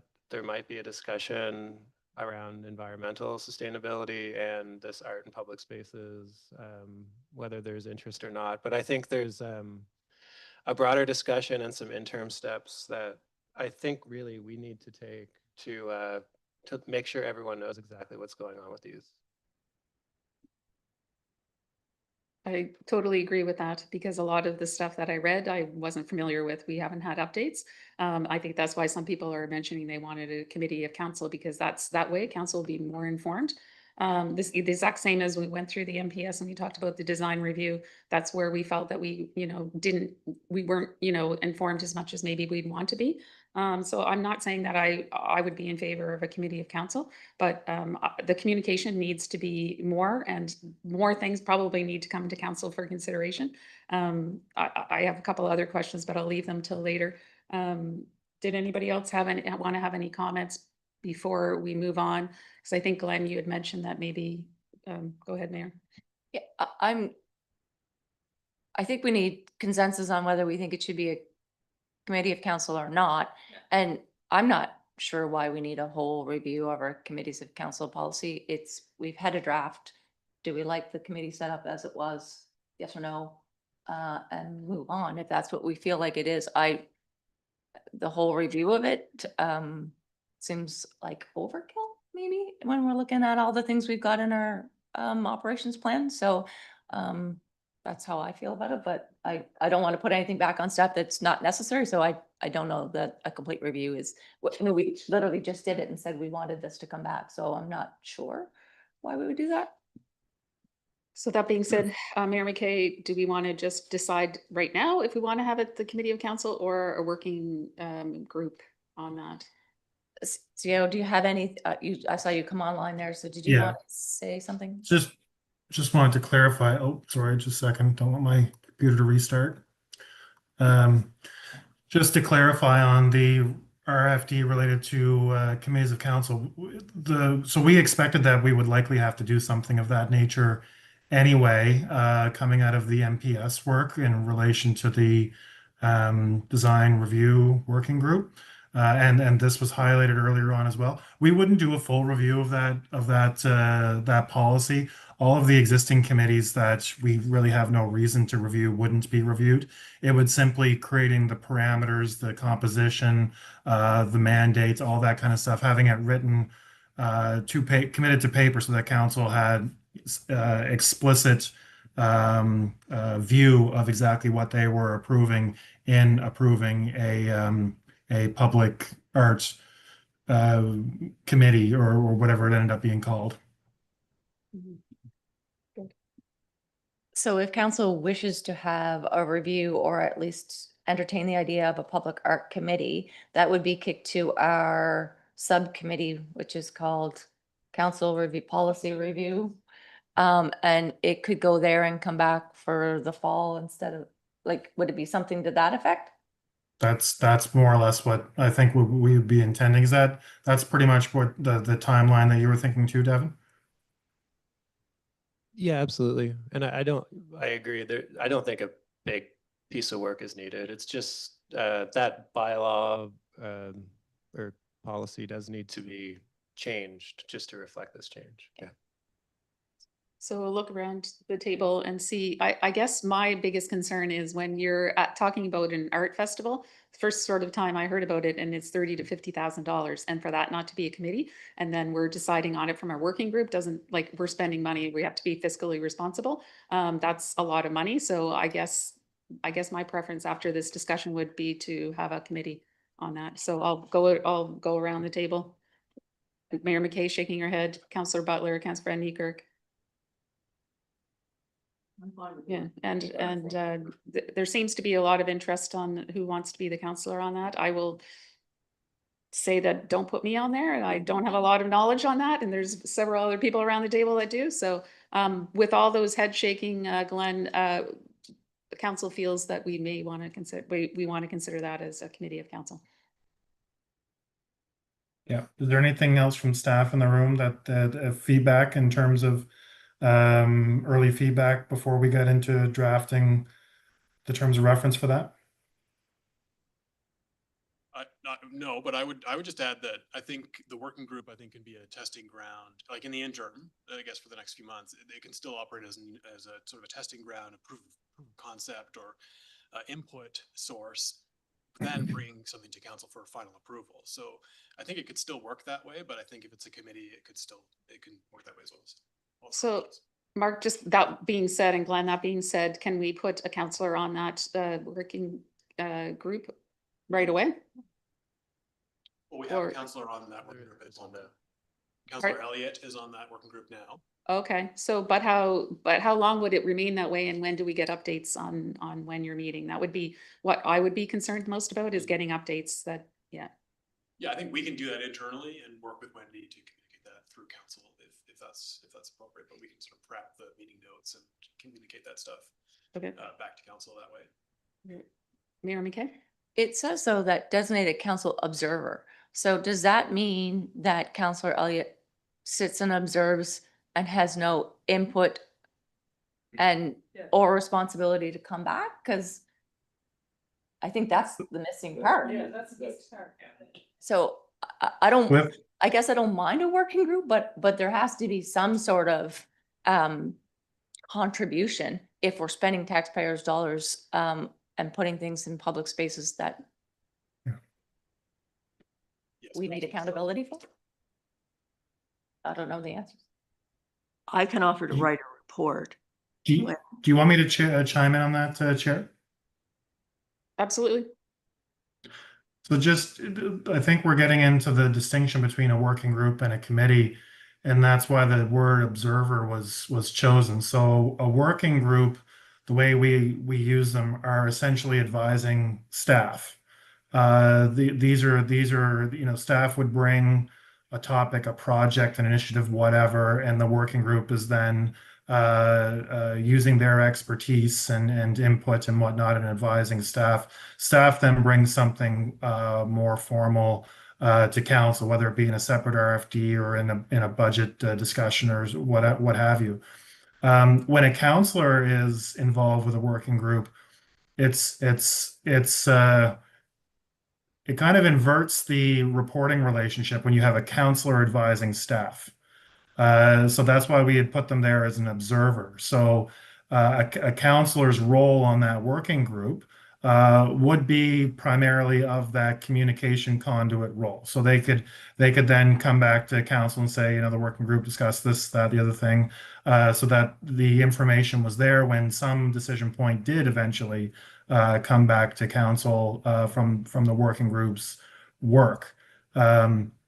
So that's why the word observer is used there versus having them as a member, because it does in a way invert the staff council role when you have a counselor advising staff.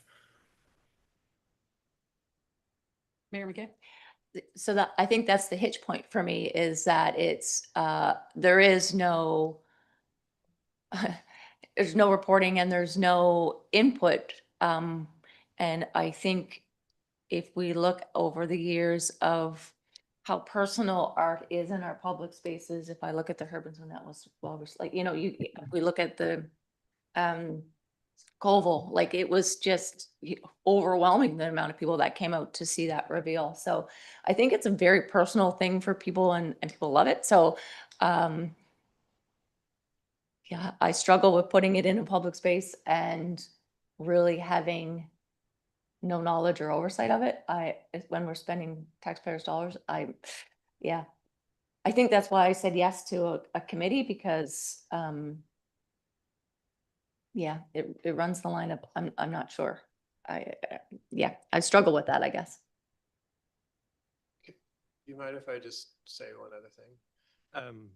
I think this is super positive, hearing how much, how passionate council is about public art. And I think all of this discussion, from my perspective, is super valuable in defining process and procedures and expectations management around this committee, because it's clear that we're going to create a committee.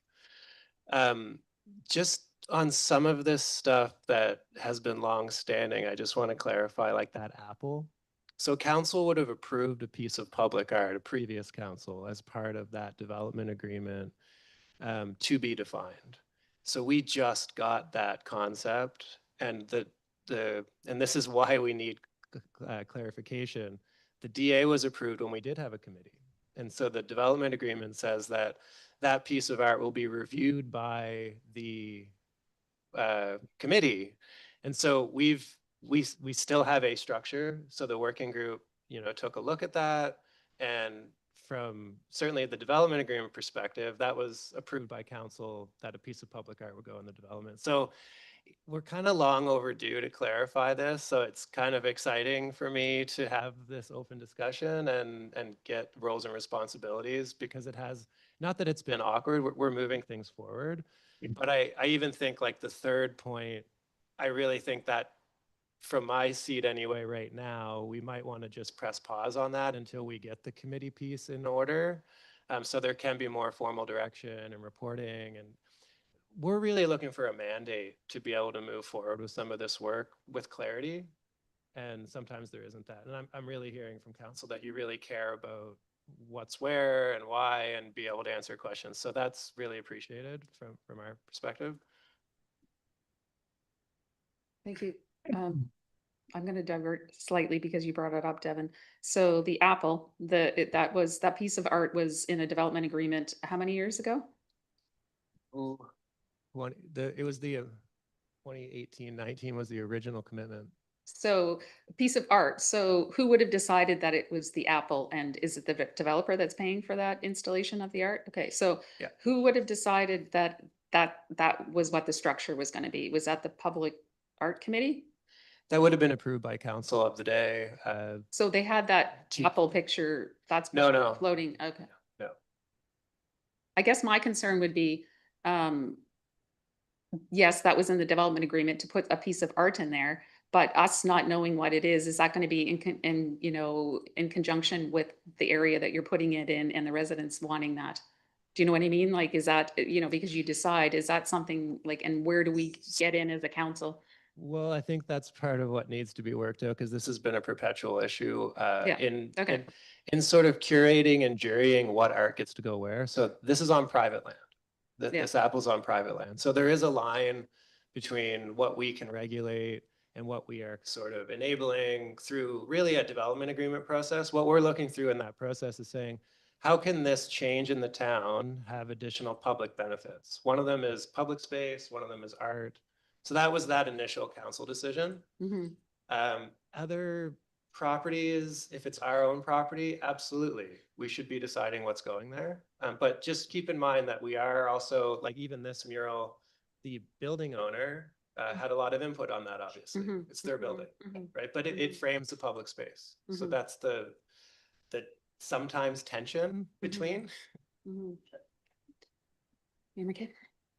Okay, so I guess like maybe that even makes it a better argument for having an actual committee so we can regulate what those parameters are, because even though, this maybe was or wasn't what we all may have chosen as the mural, if the owner of the building wants that, but there's some feedback back and forth and through a committee, that makes good sense.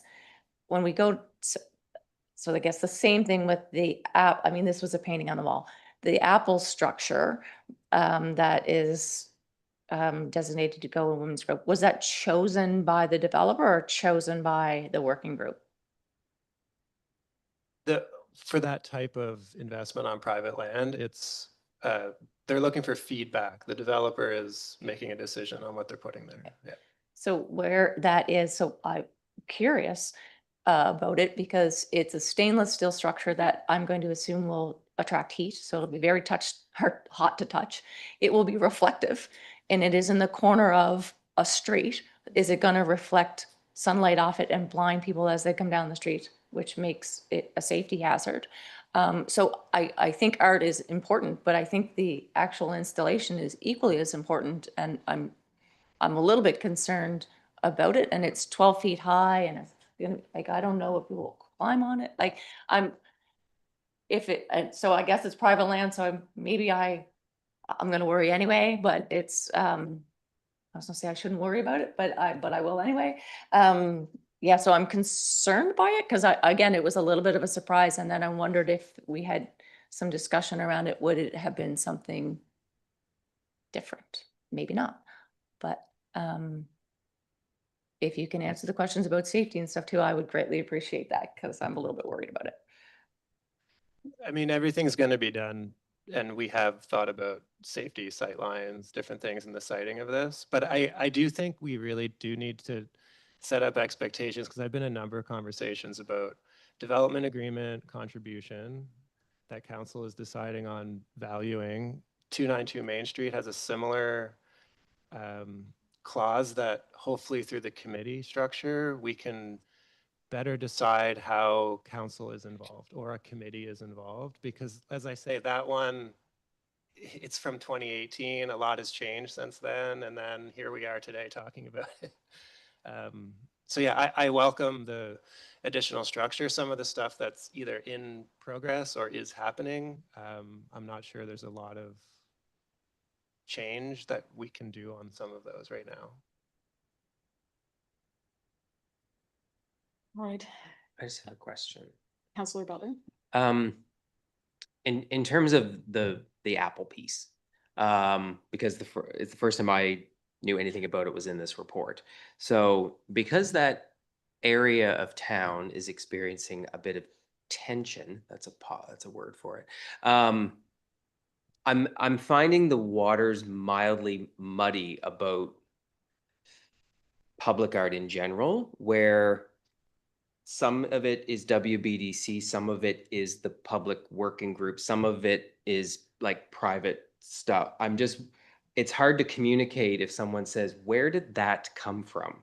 Because I don't know all of that stuff. I expected in your slides, Mark, to see that mural that's on the side of Valley and Vines that just appeared. Has anyone seen that? It's very pretty, but where did it come from? It wasn't on your slide. So was that a WBDC, the Public Art Working Group? Was it private? I'm wondering how to explain to the public, because I know the Apple's going to come back on us, as why did council put that there? How to explain where all of these different public art pieces come from if 3 or 4 different minds are able to put them there. And maybe a committee will help that, but at the moment there's stuff in the works that we'll need to answer for that didn't have anything to do with us spending that money, et cetera, et cetera. There was a question in there, I'm sure. Yeah, I can clarify that. I'm sure there was. I'm sure there was something. I think it's great to mention that mural on Valley and Vine. I think that was really awesome. And I think that speaks exactly to why this is a complicated subject, because it's a mixed bag and it always will be. People can paint a mural on the side of their house if they want to. We could paint the street. Developers can put in art in their private land. And so it's always going to be a mix of private and public stuff. I think the Valley and Vine one was paid for by the shop owner. So it's in the public realm. It's on a building. They probably got permission from the landlord. Yeah. We had nothing to do with that. It's on Main Street in Wolfville, so there's an expectation that councilors might be able to answer a question about it. But that's the issue here, is that this is a mixed thing. Public art it can take all kinds of different forms and lots of different ownerships.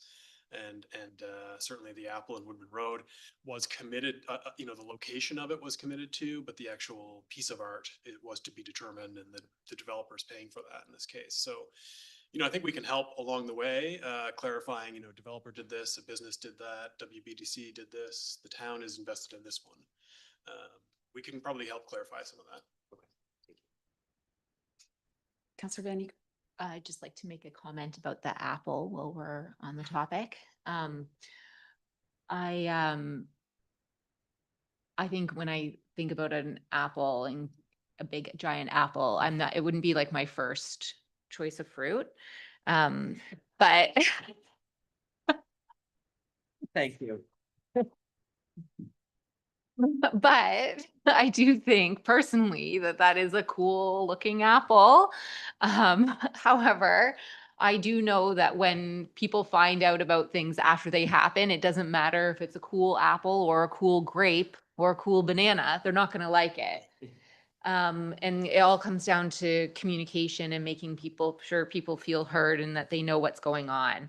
And I just wonder what the communication strategy with Woodman's Grove is specifically around the apple, with everything that's also going on with their feelings right now. I think it's a sensitive time and we should have a communication strategy around the apple. I'm not sure. Go ahead. Councillor Williams. Yes, as you'd expect from me, I've looked at the shape of the apple from a reflectivity point of view.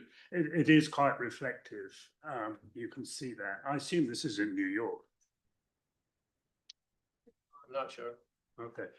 Regardless, there are actually very few faces that would take direct sunshine and bring it back to the human observer, and they're generally around the top. Most of those, any sunshine will reflect down onto the ground.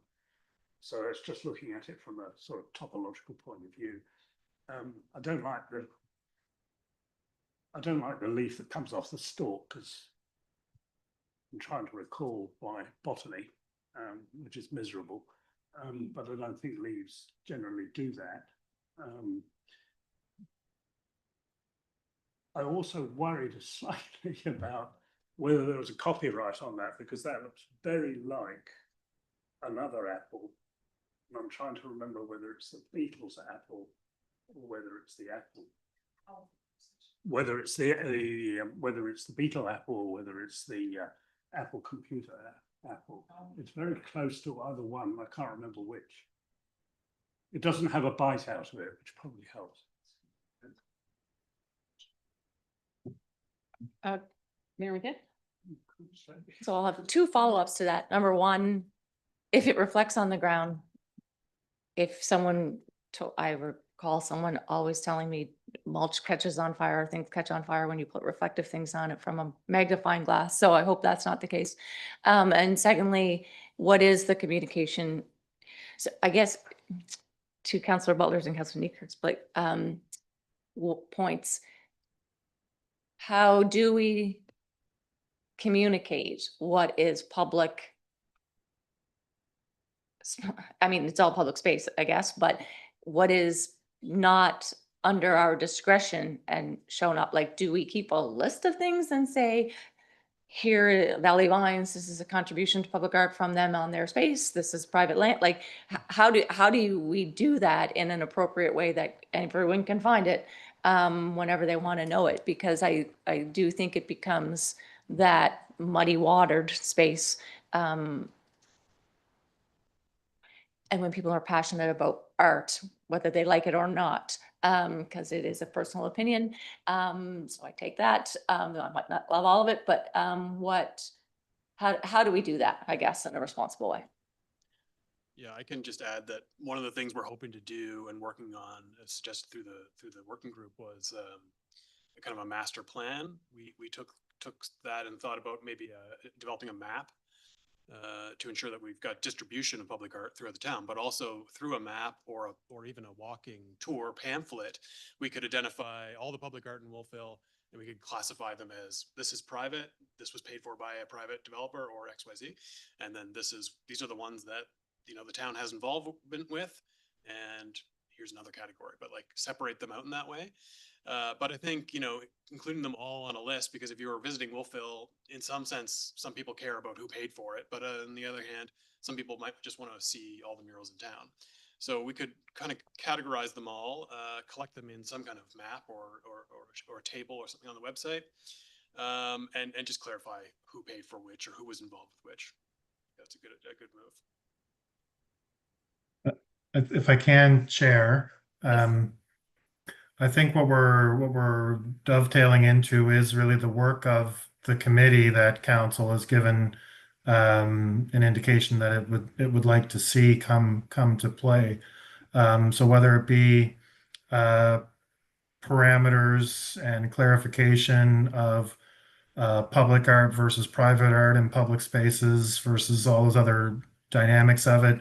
Map, as Mark had just described, a public art festival, or other initiatives that will no doubt come forward. I think what we're really talking about is the mandate of that eventual committee. And so that's, again, if we can put the parameters, the terms of reference and the parameters to paper of what that committee would do and bring that back for council's consideration, I think that would put us in a good position going forward. So yeah, just thought I'd throw that in there. Before you speak, Councillor Palmer, so CEO, so it seems the council is giving the direction of the governance structure is a committee of council. We will do mandates, terms of reference. So with that, do you want to get that set up before we decide on the other two? I'll put this over to Devin and Mark in the room. I think I heard Devin say earlier that Public Art Festival, that we probably would press pause on that, but maybe they can speak more to the authorization we're looking for this year. Okay, thank you. So do you want to say anything before? Yeah, well, I just want to say, art is very subjective. And what you like and what Councillor Elliott likes and Councillor Williams likes are three different things. And I have every right to put on my lot, as long as it's not hateful, anything I want, really. And that includes the developer down at Woodman Grove. I mean, I know we have an agreement, he had said he was gonna put public art there, but he can probably put anything he wants there because it's on private property. And we have to remember that if we're gonna control public art, that it doesn't become so homogeneous. Spit that word. Thank you. Homogeneous, that it all looks boring. And there's nothing worse than boring art. And when I think back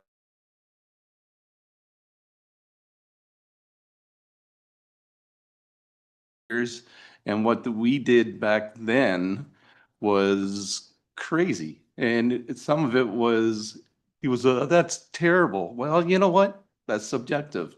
Art is subjective. And I think that that would be my worry about trying to keep everybody happy, that everybody likes it. And I'm not too worried about that. Can I just add about the question the CAO had? I do think that council, really, we would look to council on 2 and 3. If there's a desire, because we're spending, but $10,000 is still a use of public funds. We can use the working group, and we would suggest that we could do that. But it's really up to council at this point, whether you want to press pause on that. We can bring it back with the committee as part of that discussion, because what I see there is you have almost $30,000 in a reserve that then you can invest in your committee to advise council on. It could be those that they could come up with other ideas. So I don't want to limit the future committee either by pressing forward with this. So I would look to council for direction. Yeah, before we sort of proceed any further, I mean, $30,000 to $50,000 is a lot of money to be for me to decide today. My personal opinion is I would be fine with deciding on the other one, but it's up to council's direction on what you want to do. Councillor Williams, you have something? I wanted to go back to what Councillor Palmer was saying, that art is a type of communication. Artists are not in the business of making art to be nice. Sometimes it's certainly not nice. Is an apple a suitable thing for a developer? Yes, it is, because developers are characteristically destroying things and then name their streets, for example, after the things that they have destroyed. So putting an apple there is perfectly acceptable. I don't think we need to head into too muddy waters on our opinions on art. That's a whole new, kettle of fish right there. So we'll put a pin in on what our personal preferences are on art. I think we're all passionate about it around the table. So Councillor Van Niekerk. I guess I was just going to comment on what Director Lake was saying. And I felt before he made that comment that I think if we're pre-setting a funding on authorization, we're already predetermining a limit of what can be done with art in our community. And I think it's kind of like capping us to a degree, and not to saying that we should be funding $1 million art projects, but without having a committee in place that could properly set a process in which to evaluate the art and the potential ideas or concepts, I think we're already kind of making decisions where we shouldn't be. So in my opinion, I think that I'm not comfortable giving any funding authorization today, and I feel like a committee group should be formed before any of those decisions are made. That's my opinion. Thank you, Councillor Van Niekerk. She did throw it out there. I'll go around to the rest of council and see where we want to lie on those last two. Councillor Palmer, Okay, so just to be clear, where do you think about spending the $10,000? the rail trail. Sorry, the question was where? Yeah. The expression of interest that we've drafted that's in the report is for an interactive art piece along the Harvest Moon Trail, exact location to be determined. And I want to clarify that process, suggested process here, could work through the working group, but come to council for final consideration. So I want to be clear that this 2026 opportunity that we propose, take it or leave it, but if we want to proceed with it, it could still involve council in the final decision making. Didn't want to exclude anyone in that decision. I So, think- sorry, can I just intercede here? So Glenn, just to add on to what Mark said, the working group would bring that to council and that would be in an RFP. So council would decide on that in an RFP? Correct. Yeah, or do you? Okay, go ahead. Oh, I think I'd be all right spending the $10,000. We're dumping $5,000 into that account every year, right? Am I right in saying that? Yeah. And if we don't authorize it soon, it won't be done this year, and we're gonna be kicking it ahead to next year like we've been doing on this historically for quite a while. So I don't like that idea. I'd like to, if we're gonna do it, let's do it. So just to clarify, Mark, how long would it take for you to go back to the working group and it to come back to council? To develop the expression of interest, we could probably do that between now and the next council session.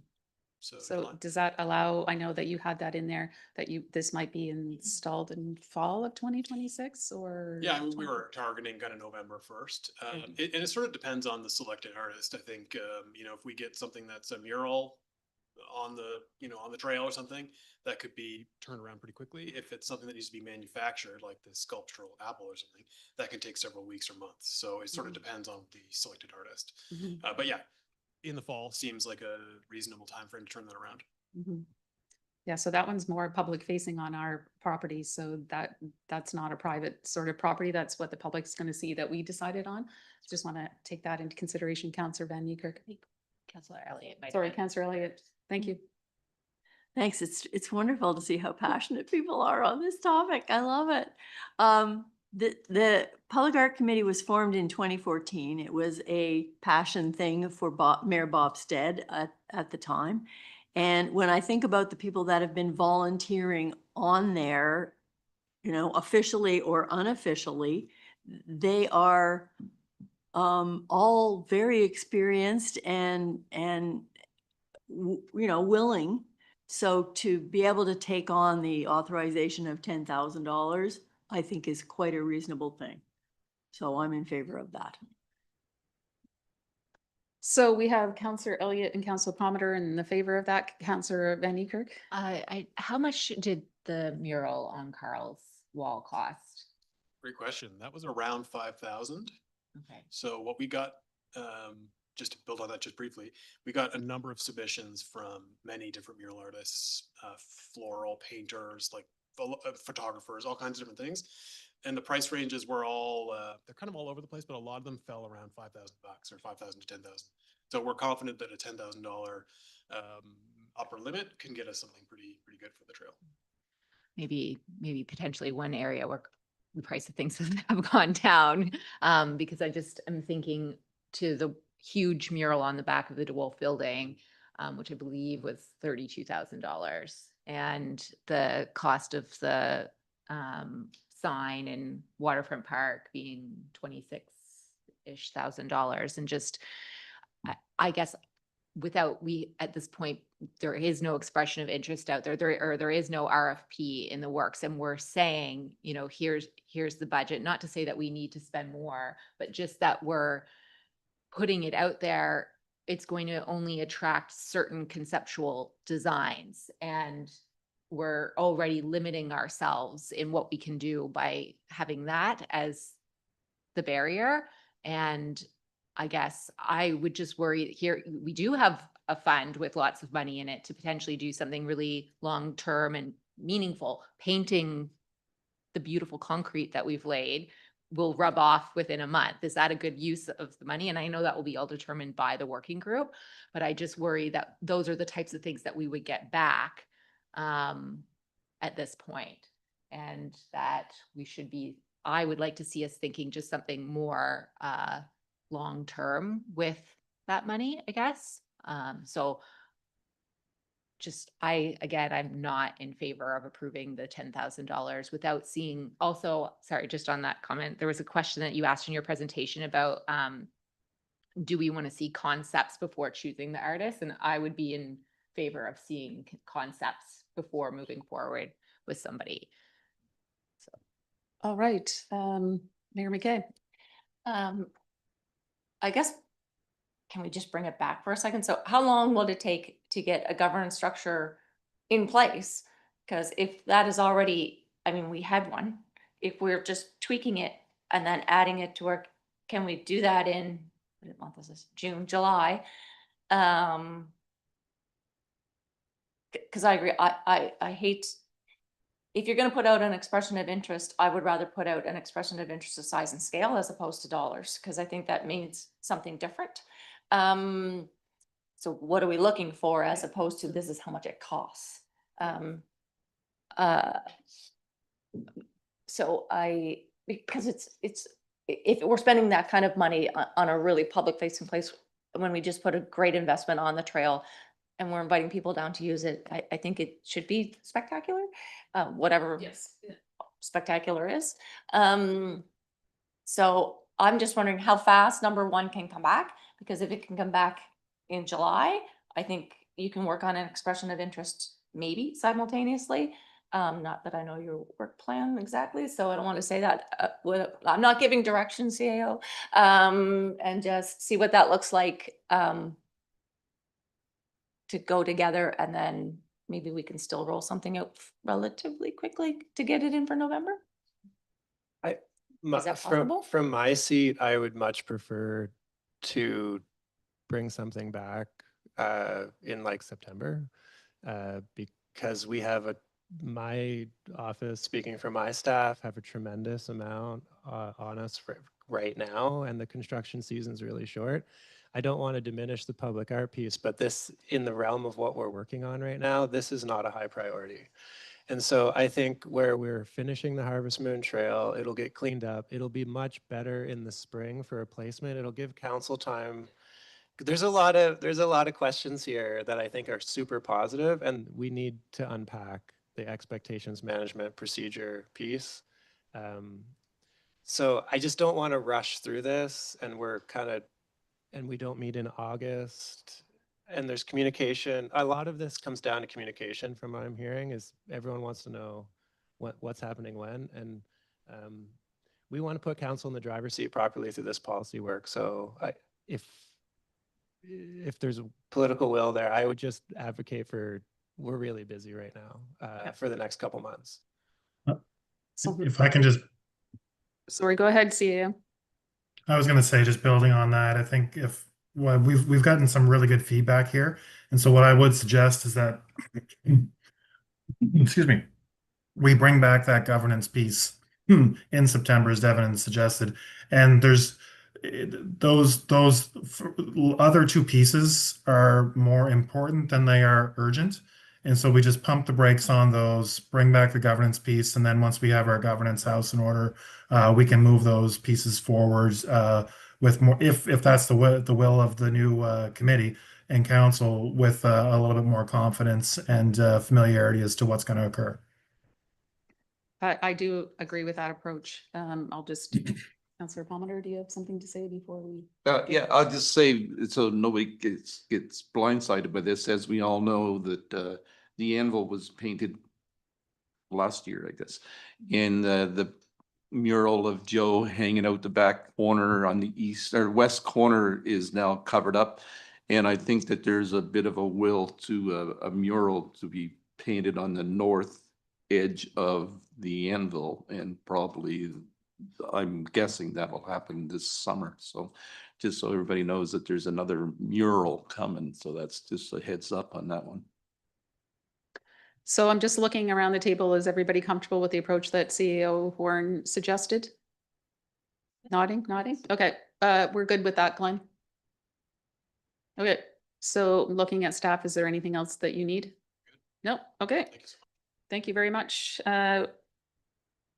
Was a great discussion, as usual, by our council. We put that on pause, yeah.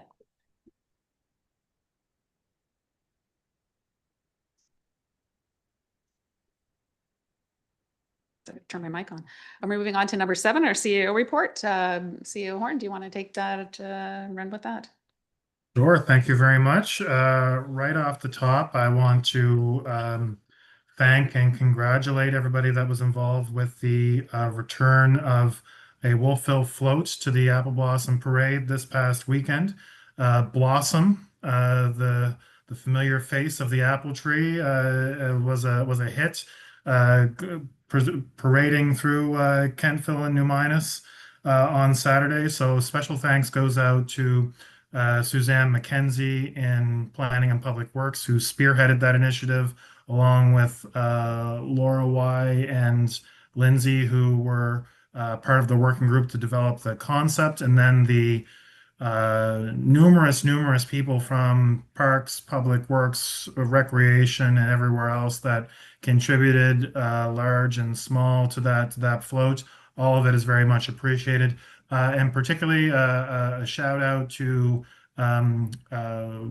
Suzanne's partner, whose name just slipped my mind, but I expect it'll be yelled from the back of the room momentarily, who did the actual work in building the tree over the last little bit. So it was a fantastic initiative by all.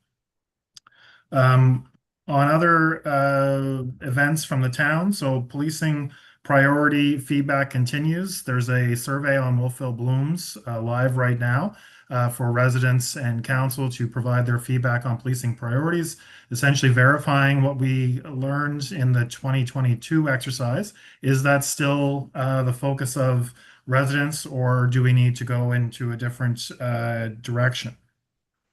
You'll be noticing on social media over the course, well, you would have noticed already over the last few days and going through the next week or more.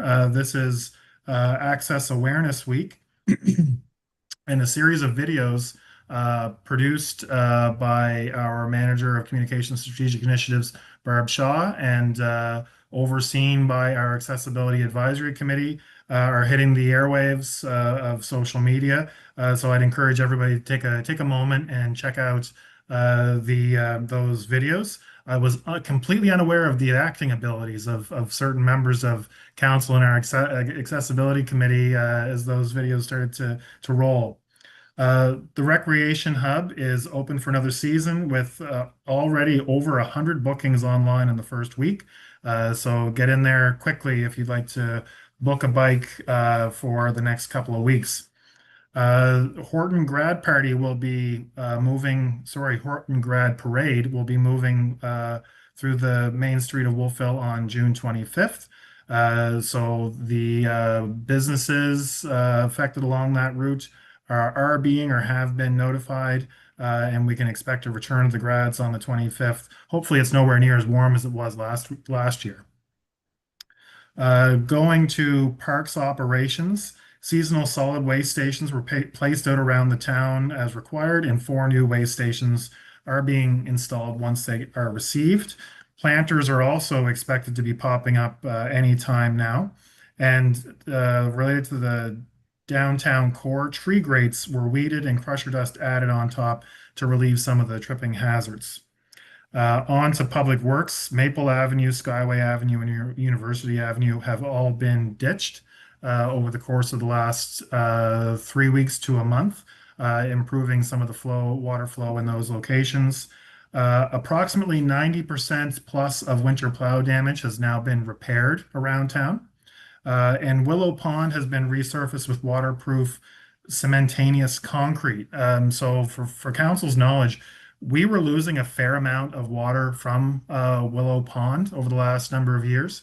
And between the replacement of a valve coming into Willow Pond and this resurfacing with waterproof concrete, that escape of treated water has now been almost completely mitigated. So we're hoping that that will stay much less porous in the years to come. Speed cushions are being installed and speed bumps throughout town. And line painting is underway with initial focus on stop bars, crosswalks, and parking stalls. Several fleet and equipment purchases are now moving ahead. And if residents have not yet seen our new street sweeper, you will be seeing it soon. It's already made a few passes up and down Main Street, and it'll be out in the community more and more in the weeks and months ahead. Capital ordering is ongoing through our water and sewer utility with specifically the purchase of a pulsar unit for algae control at Reservoir Park is now on order. And wastewater system upgrades remain on schedule for August completion, and we'll be providing a little bit more information on that in the coming weeks.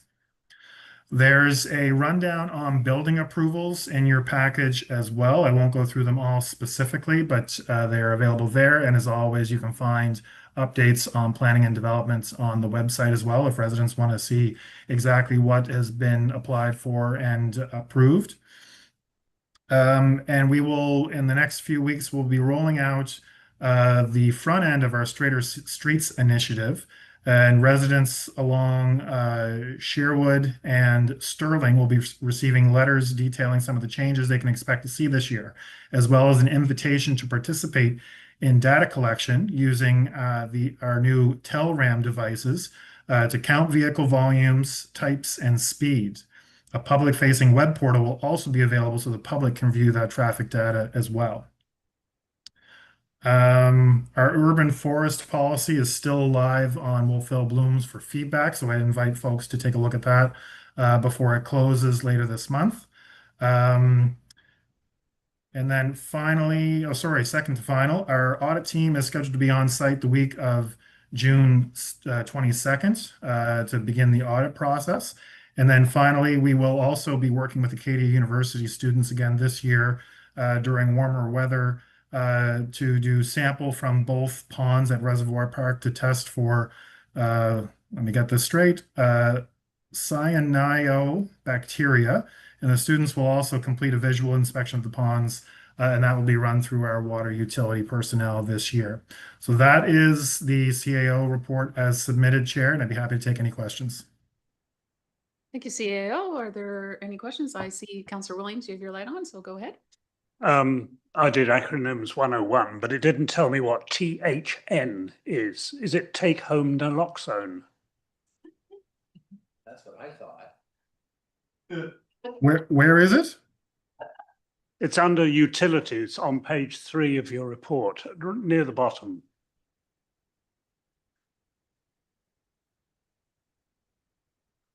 Utilities, okay. Additional THN sampling. I will have to either put that to the back of the room there, or we'll get back to you on that, Councillor. We'll get back to you, Howard. Okay. I have a couple of other questions. Can I go ahead?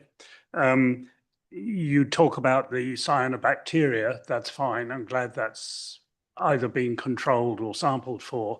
Is water quality going to be sampled for, or alternatively, is there going to be a notice saying you swim at your own risk? And I say this because this may be a dry year, and dry years always seem to be detrimental to the bacterial concentrations within the swimming pool. Water quality will be tested for by our water utility staff. The exact parameters around that I cannot speak to. But unless Director Lake can speak to it in more detail, what I would suggest is that we can just get a one-pager on that program, both what we're working with on Acadia and what we're doing ourselves, and be able to provide that to council for more detail. Okay. And I have an amusing suggestion. It is normal for councils to name some of the equipment that they use. One thinks of tugs and things in Halifax Harbour. Is the street sweeper going to be named? I believe the street sweeper may already have an informal name, but I'll speak to our operations staff, and we can bring something forward. Thank you for that, Howard. I think that means a lot to you. Do you want to have any input? Maybe it's too late. Anyway, Councillor Palmer. Maybe it's too late. I just want to ask for the record on the Maple Avenue yard waste. We're still having the guys there. When are the guys there? I guess people, guys being gender neutral. folks. I can stand corrected from Devon, but I understand they are there from noon until close on Saturdays. Only, yeah. I just want to say that's the folks that have been there last year, the reviews were outstanding at how cooperative in what because I know most of the people who were using them were, I'm being very careful with my word here, seniors. Seniors, and they really appreciated what happened there, and that really went over well. I really appreciate that one. Counselor Van Niekerk? I saw the speed bumps going in on Maple when I drove by the other day, but I didn't drive up the street. And I was just wondering if the speed bumps were different this year than last year. Yes. Yeah, I'll let Devon speak to that in a little more detail.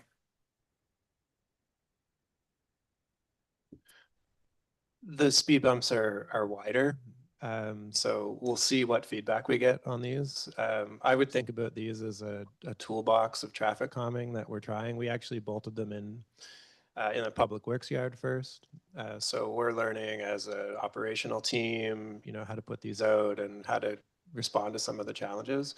But they're far less abrupt than what was in before. Okay, thank you. Counselor Palmer, do you follow up to that? Oh, yeah, I'll follow up on that. Since it's immediately outside my house, I will give you a first-hand review on that anytime you want one. Oh, so far it's good, but we haven't had, it's only went in yesterday. I asked them to put it right in your driveway, Counselor, but I don't always get my wish. Counselor Butler? Thank you very much, CAO. I always love your report, just brown nosing.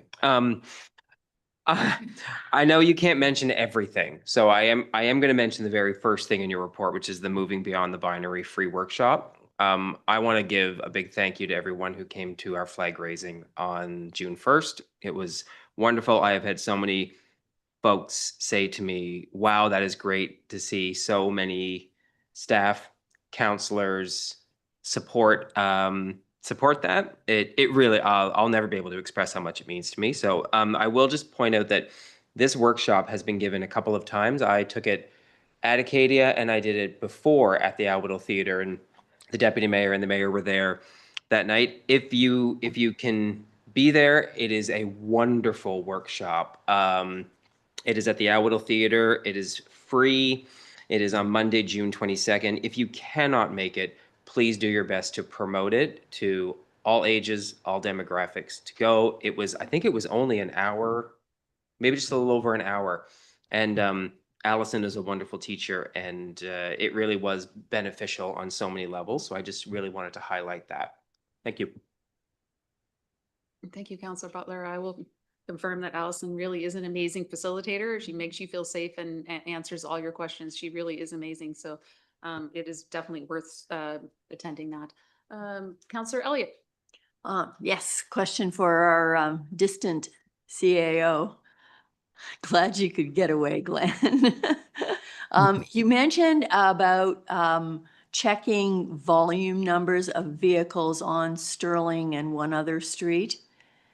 And I'm wondering if that's going to be something ongoing, because I know folks on Kent would like to look at volumes on their street, and probably there's others in town too. Well, that's part of our Straighter Streets initiative, and I'll kick that over to Director Lake to give a little bit more context. So yeah, we've just purchased a number of window traffic counting devices, and we are focusing on Sherwood, Sterling, Skyway, Pleasant for this season, but we're hoping this can be an ongoing rollout. We had to set up a back end, so there is a publicly accessible website that we'll be promoting as well. And we do want to get a few weeks of a baseline data collection and get people used to using them a little bit. But some other locations that we're looking at in the short term is we want to have a couple along Main Street just to correlate some of the traffic data that we already have. And a place like Wolfville School, we have talked about doing something in front of the Wolfville School. Maybe it's really minimal intervention, and some people have talked about much more. But we thought it could be a good educational piece with the school. But can't for this season, no, just because we have a limited number. And we are sort of trialing this and just making sure that it works. Thank you, Director Lake. Are there any more questions before we move on? All right, I don't see any, so we are done with the CEO report. We'll move on to internal committee reports, Accessibility Advisory Committee. Do you have anything to add, Councillor Elliott? I'm not sure because it says to follow and you never got it. Okay. Okay, so that will be along shortly. Resending. Did you want to do any The- verbal the- report? The good news has already been mentioned by the CAO, and the videos were fun to be around and fun, I think, for people to watch. So that was the big thing, and I applaud Barb Shaw for her contribution. And the committee for really buying into that. People were very enthusiastic. I think we were like, oh, that will be great. Sorry, I wasn't here for it. I know you missed me, Barb, but anyway, I'm just kidding. But yeah, they were very, very well done. And every day there's a new one until Friday. So I always look forward to watching those. So thank you very much. Councillor Williams. Since it's about the accessibility committee, could the videos be made more accessible? Because those of us that don't involve themselves with social media might find them rather difficult to find. Could they be put on the council website, for example? I look to Barb, our communications director. That is the plan. Through the chair to the councillor, we started with the rollout on social media just because we wanted to reach the largest number of people possible during Access Awareness Week. But those will then be uploaded to YouTube with links available on our website, so you can watch them on repeat. There you go, Councillor Williams. That will be fun. Any more questions before we move on? No? Okay. We'll move on to committee reports external, Valley Regional Services. Mayor McKay. That's as submitted. Submitted. Any questions? Thank you. WBDC, Councillor Prometer. As submitted with the addition that the AGM is at the 9th at Troy's at 5. 5 o'clock. Okay, that's always a good time. Thank you. Any questions? Okay, we'll move on. Valley Community Fiber Network. Oh, sorry, that's me, as submitted. Okay, are there any questions? No, okay, we'll move on. We're moving on to number 10. Can I have a motion to adjourn into in-camera meeting under section 22(2)(e) of the Municipal Governments Act? I would move that we move to in camera under, sorry, I don't have it here in front of me. Under 22(2)(e) of the Municipal Government Act. Thank you. Can I seconder for that? Thank you, Councillor Butler. All those in favor? Good. We are now in camera.